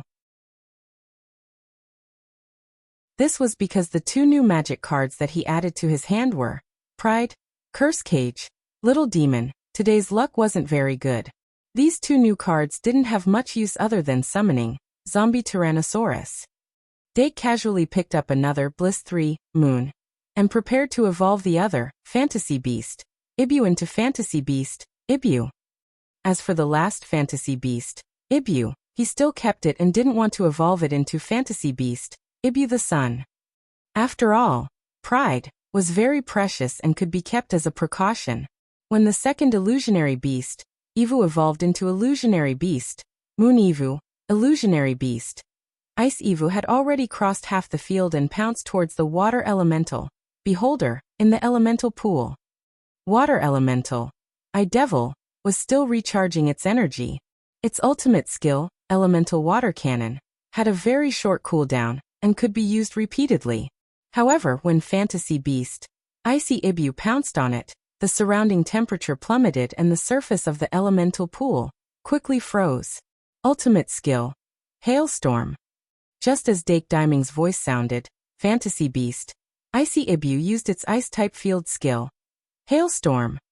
The sky above the field instantly darkened. As the temperature plummeted, flashing ice particles appeared in the air. Hailstones imbued with the power of greed fell from the sky. Whether it was the green-eyed baby dragon that was reborn as a spirit, or the water elemental, Whirlpool Man, that was still spinning at high speed, or the water elemental, Lizard and water elemental, Devil, in the elemental pool, they all received 0 to 100 points of true damage after being hit by the hailstones. Devil, Elemental Water Cannon. Water Elemental, Devil's second elemental water cannon burst out. However, a mirror-like ice surface suddenly appeared on Fantasy Beast, Icy Ibu's body. Mirror reflection. Water Elemental, Devil's elemental water cannon, instantly turned back. The elemental water cannon, with double damage, instantly killed the water elemental, Devil, that only had 600 defense. Fantasy Beast, Icy Ibu suddenly raised its head and roared. A whistling snowstorm emerged in the hailstone-filled sky. The snowstorm was abnormally fierce. Under Fantasy Beast, Icy Ibu's control, it blew towards the water elemental, Whirlpool Man, in the sky. After the snowstorm blew past, the water elemental, Whirlpool Man's rotation completely stopped, including the green-eyed baby dragon. It was frozen into ice cubes by the snowstorm. Then, Fantasy Beast, Icy Ibu, coldly lowered its head and looked at the last water elemental, Lizard, and the red magic sphere that was under its protection. The situation on the field changed so quickly that it completely caught everyone off guard. More than half of the elemental pool's water surface had already frozen. Fantasy beast, Icy Ibu, elegantly walked towards the water elemental, Lizard, and an icy blue halo gradually condensed in front of it. A blue light flashed, and the water elemental, Lizard, and the red magic sphere behind it were frozen into ice cubes by freezing light beam. On the red platform, Lydia Emerson silently pressed the magic card that she had prepared to summon on the table. Even though the round switch sounded, she did not summon the magic card, nor did she draw a new magic card. This was because the current situation was completely irreversible. When she first came into close contact with Dake Dimming in the dungeon, she knew that her junior was very powerful. However, she only truly knew how powerful he was after the Golden Cup competition. Year 3, Year 4, and even Year 5. Up until that day, all her opponents had been defeated by him on the dueling stage. When one thought that his limit was reached, he would always let one know how poor one's imagination was. Now standing opposite him on the dueling stage, Lydia Emerson finally had a personal understanding of this. Today is also 8K. Let's make up for the previous 2 days. Requesting monthly votes.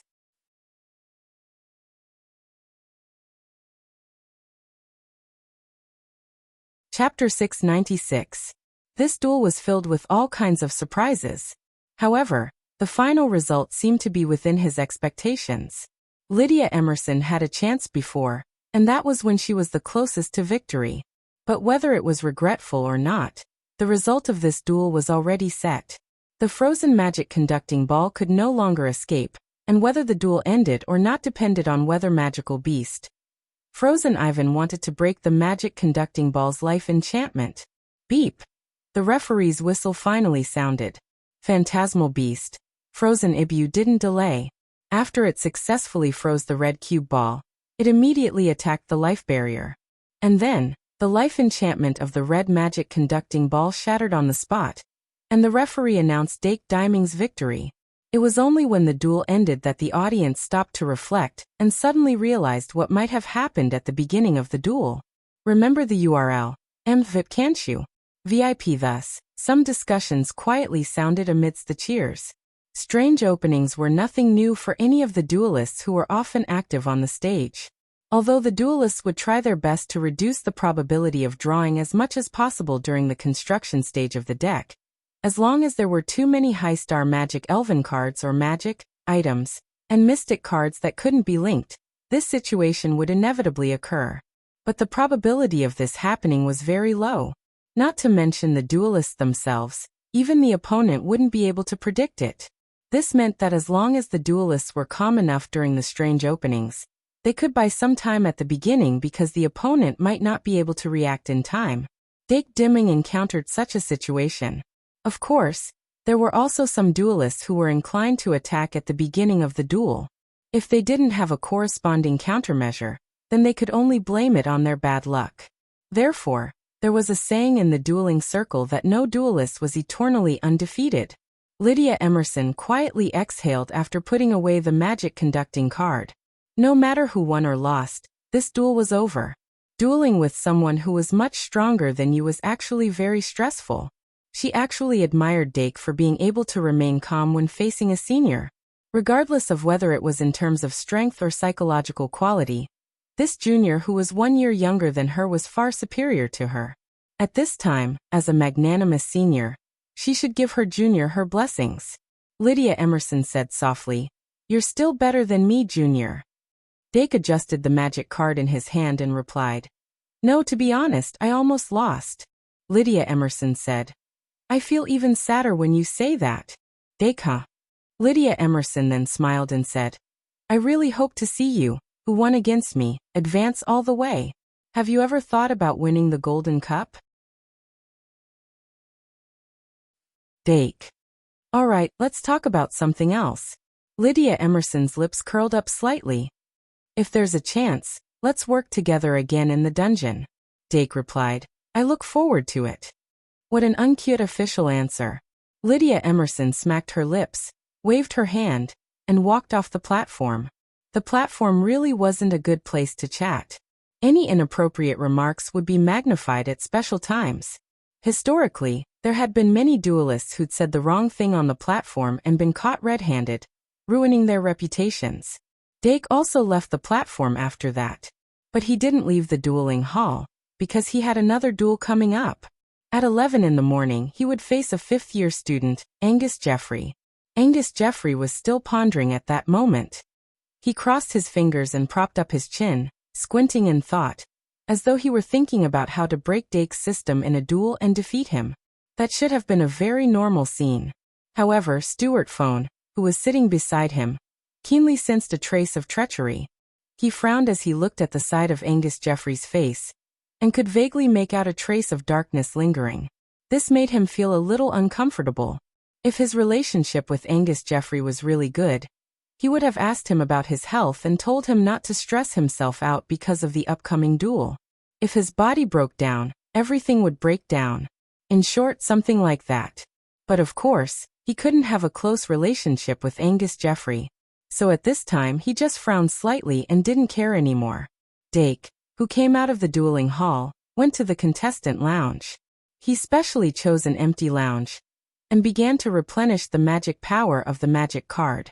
After he finished replenishing his magic power, he took out the notes from the alchemy lesson, and continued to study. A person's life was limited. Only by fighting for time could he beat others in the race against time. Greed +1, good. Of course, Dake didn't really want to race against time. It was just that if he didn't find a way to get something out of it, he wouldn't have great sins to withdraw tonight. So he just went with the flow. Although that was the case, with his current control, the growth of greed was not as easy as before. Being able to increase greed +1 proved that his desire for knowledge had unknowingly exceeded that of ordinary people. Human behavior was self-correcting. This was the reason why habits were formed. Maintaining a certain behavior for a long time could form a habit, and thus change one's character. Dake Dimung was undoubtedly changing in a good way. There was a gap of almost 2 hours. As 11 o'clock approached, more and more students walked into the open-air dueling hall. Most of them were from the aristocratic academy. Generally speaking, most of the students paid attention to Dake Dimung, and were very interested in his duel with the fifth-year students. For the aristocratic academy students, Dake Dimung's opponent was also the reason why they came to watch the duel.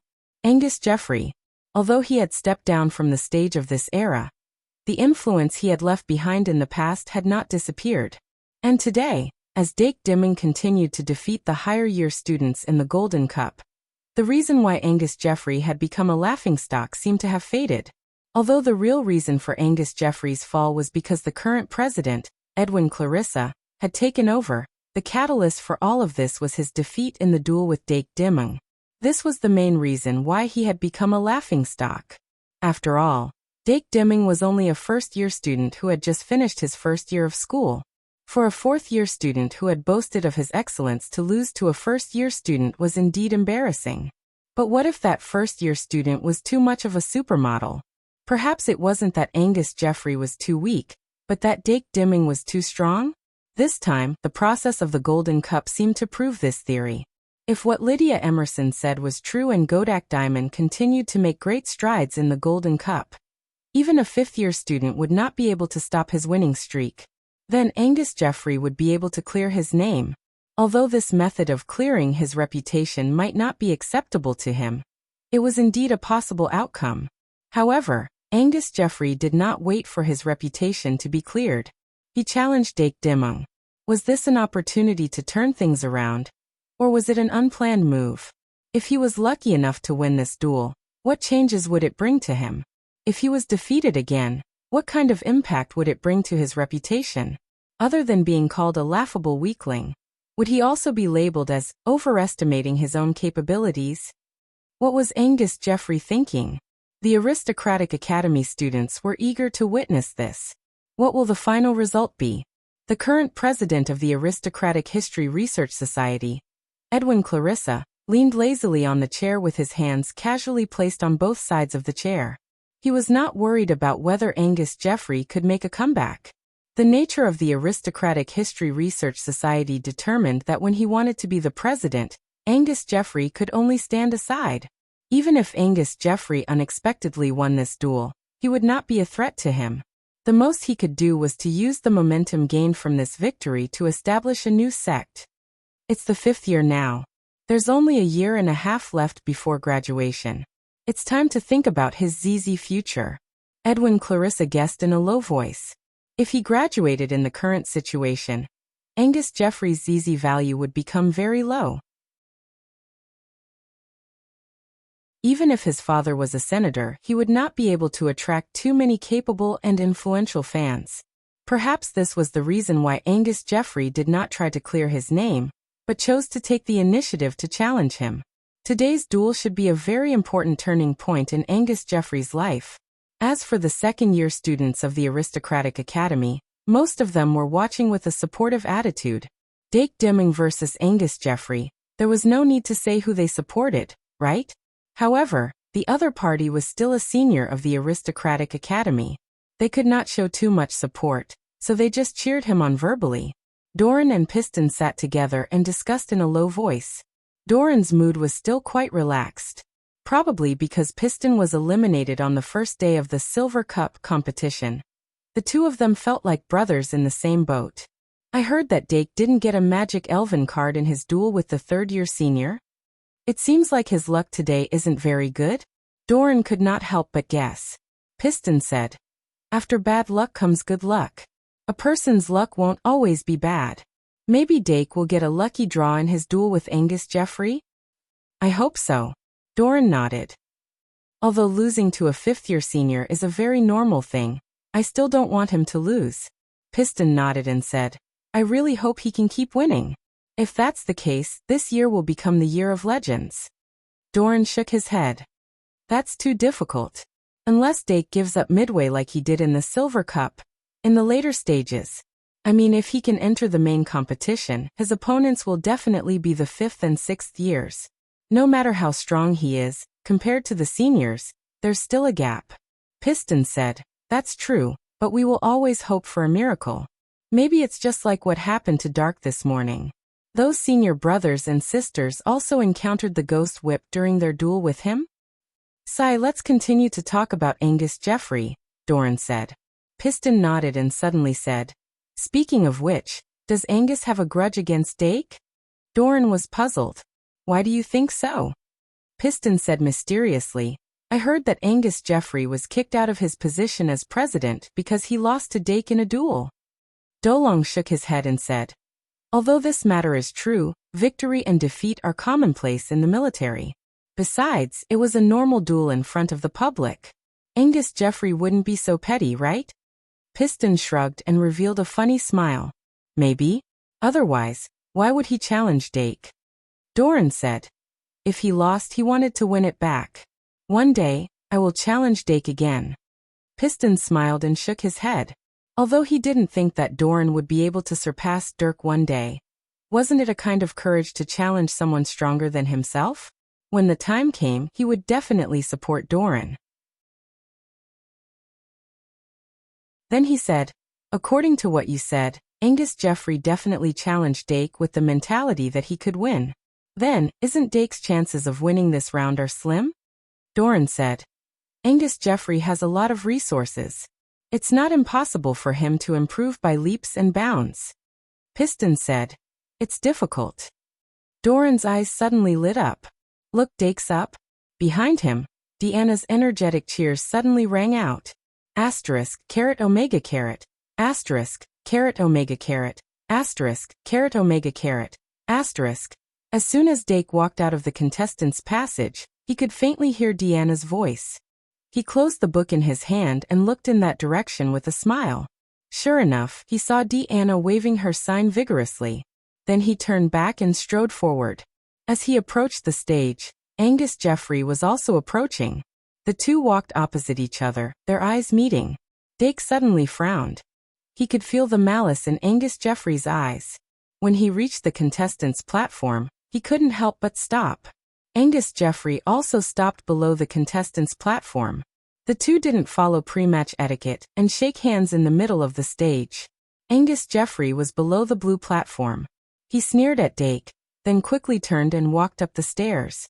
Looks like he doesn't want to be friendly. Dake shook his head and walked up the stairs to the red platform. The loss of his memory didn't seem to have made Angus Jeffrey friendly. But no matter how he was before, even if he wore a hypocritical mask, he would at least show proper etiquette on the surface. Looks like his way of doing things has also changed. But at least he's more straightforward now, right? Dake walked up to the red platform and put the book in his hand on the corner of the table.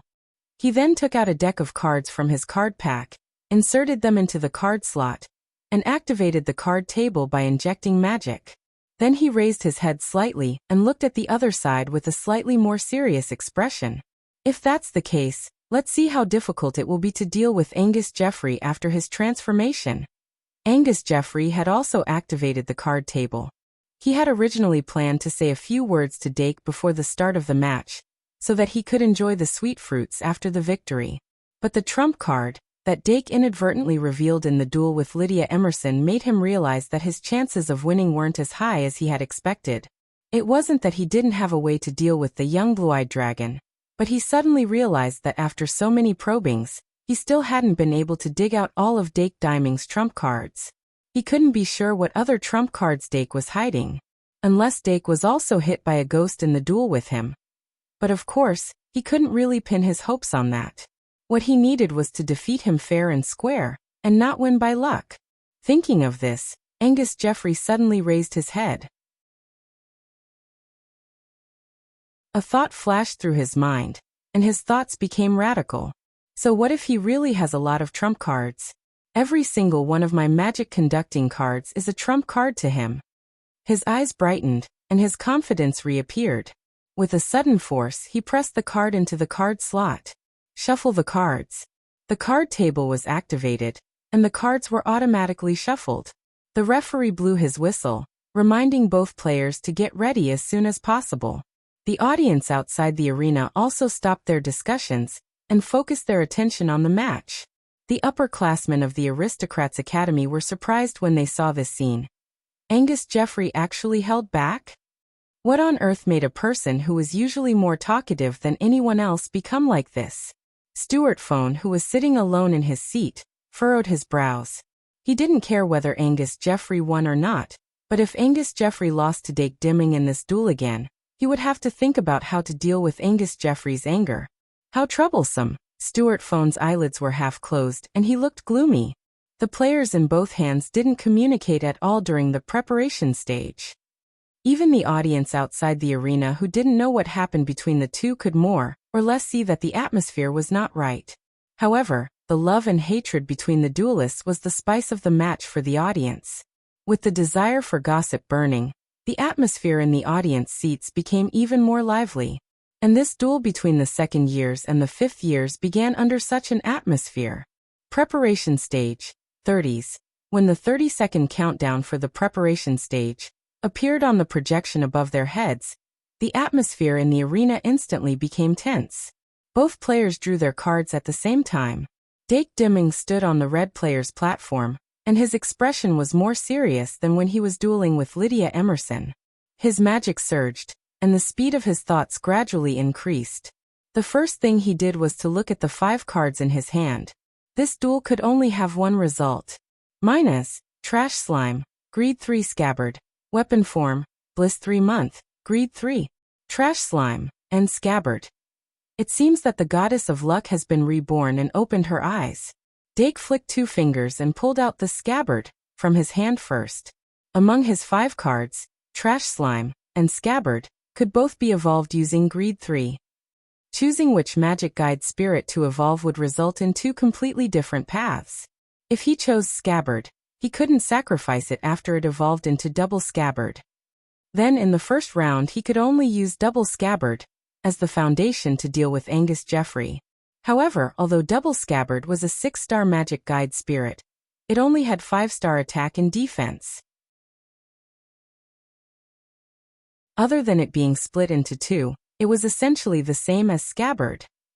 On the other hand, if he allowed Trash Slime to evolve, he could obtain enough sacrifice to summon Minus.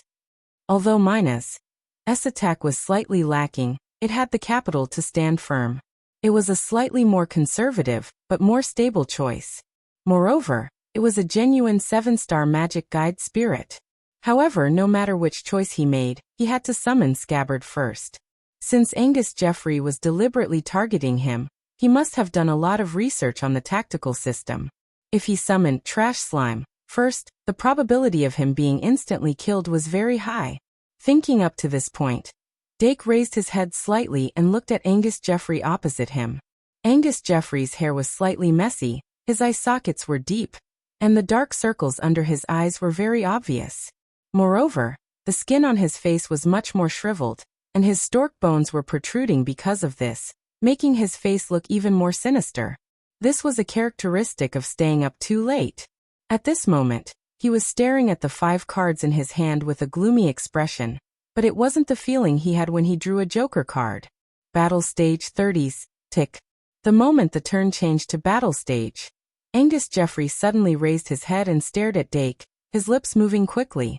If one didn't know that he was using a normal summoning spell, he would look more like he was cursing. In the name of Angus Jeffrey, magic summoning, Broodmother Spider. In the name of Dake Dimung, magic summoning, single scabbard, weapon form. The limit of 3 seconds. The summoning area on both hands lit up at the same time. Clang. The moment the single scabbard in its weapon form was summoned, it began to sprite transformation. However, the 3-star magic elf summoned by Angus Jeffrey, the Broodmother Spider, didn't have a killing skill that could instantly kill from a distance. But of course Dake wouldn't think at this moment. It would be great if I summoned Trash Slime first. When he saw the appearance of the Broodmother Spider, clearly he didn't hesitate to give the order. Single scabbard sword dance kill. The ribbon tentacle of the single scabbard suddenly grabbed its scabbard and unsheathed its sword. Then it lightly shook the sword body, and with a buzzing sound, it shot out like lightning. As it accelerated, its aura was like a rainbow, constantly rising. The cyclone brought about by the sword dance was like a storm that wrapped around the sword body, causing its attack power to continuously increase. Since Angus Jeffrey's starting magic elf wasn't a strong offensive type, then this side would choose to attack. Dake didn't hesitate at all to change his strategy from defense to attack. Although it was his first time seeing the magic elf called the Broodmother Spider, its body was very unique. However, the Broodmother Spider's body shape was very unique, and one didn't need to know much about it to guess its purpose. Card name, Broodmother Spider. Type, Sprite card. Level, *****. Race, Insect. Attribute, Insect. Magic power, 2000. Attack, 1000. Defense, 900. Killing skills, Spiderweb insect sucking incubation. Although spiders weren't classified as insects in a certain classification, in this world, they were classified as insects. The Broodmother Spider's body was huge, almost 2 meters long, and 1.5 meters of its body was occupied by its abdomen. Its abdomen was abnormally huge, with circles of black thorny patterns on it, and its base color was as red as blood. Its 8 spider legs were like sickles with sawteeth on them. This meant that while it was a mother, it also had a certain degree of attack power. However, its body in the incubation state was indeed weak, and it only had 900 points of defense. Moreover, its huge and bloated abdomen made it almost impossible to move, and it could only rely on the intersecting spider webs to change its position. However, in the arena where the ground was flat, even if it spread the spider webs all over the ground, there was no fixed point for it to pull the strings. However, it wasn't that the Broodmother Spider didn't have any attack skills.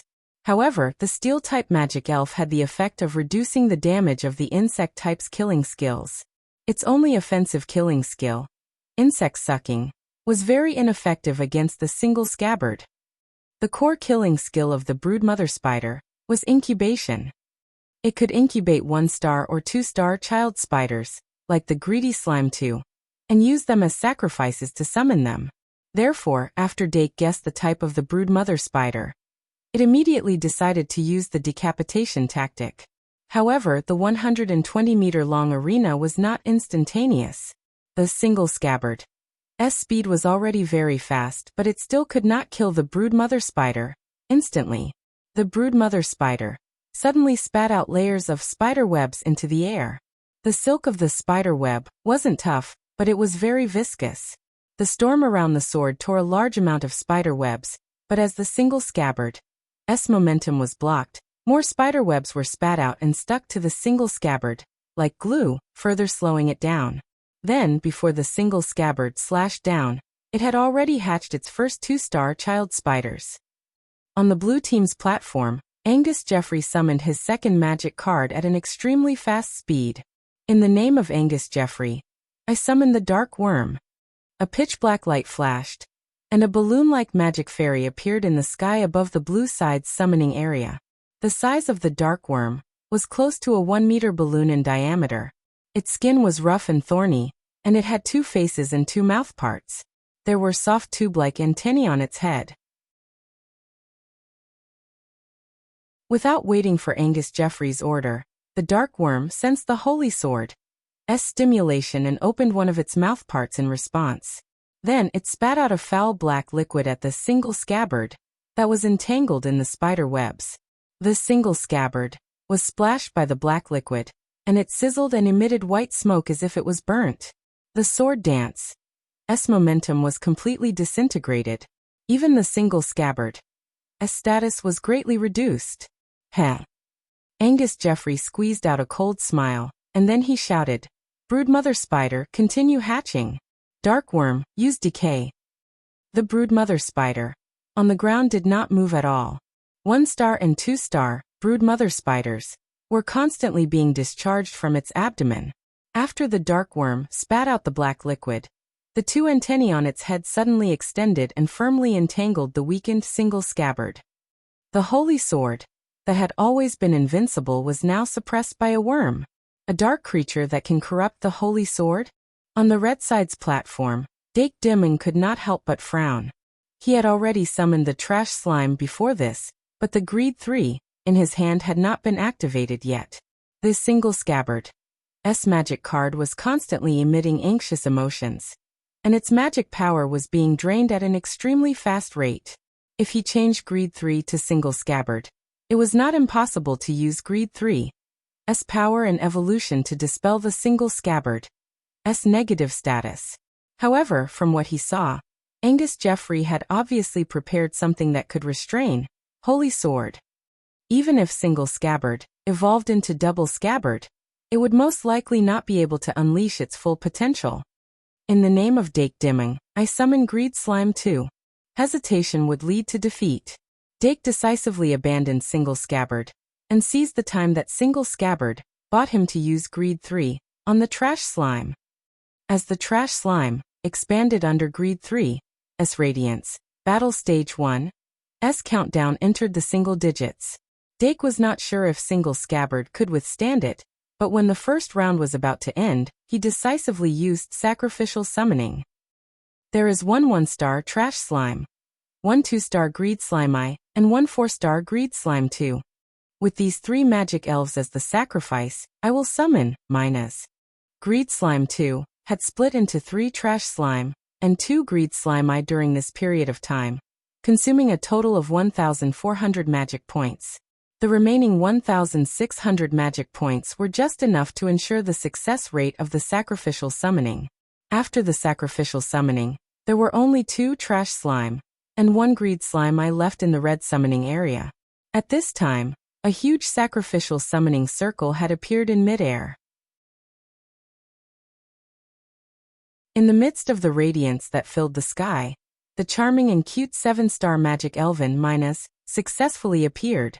6 of 137. My computer directly went offline at midnight. For consecutive alarms did not wake me up. I was indeed too tired yesterday, but I still tried my best to make up for it today. I wrote from 6 in the morning until now, a full 12 hours without any sponsored partnerships, *3, to make up for my sleep. I hope I can revive at night and continue writing at midnight. Please vote. You're tuning in to the Earbook Haven YouTube channel. Don't forget to subscribe and join us on this journey to catch the most captivating stories.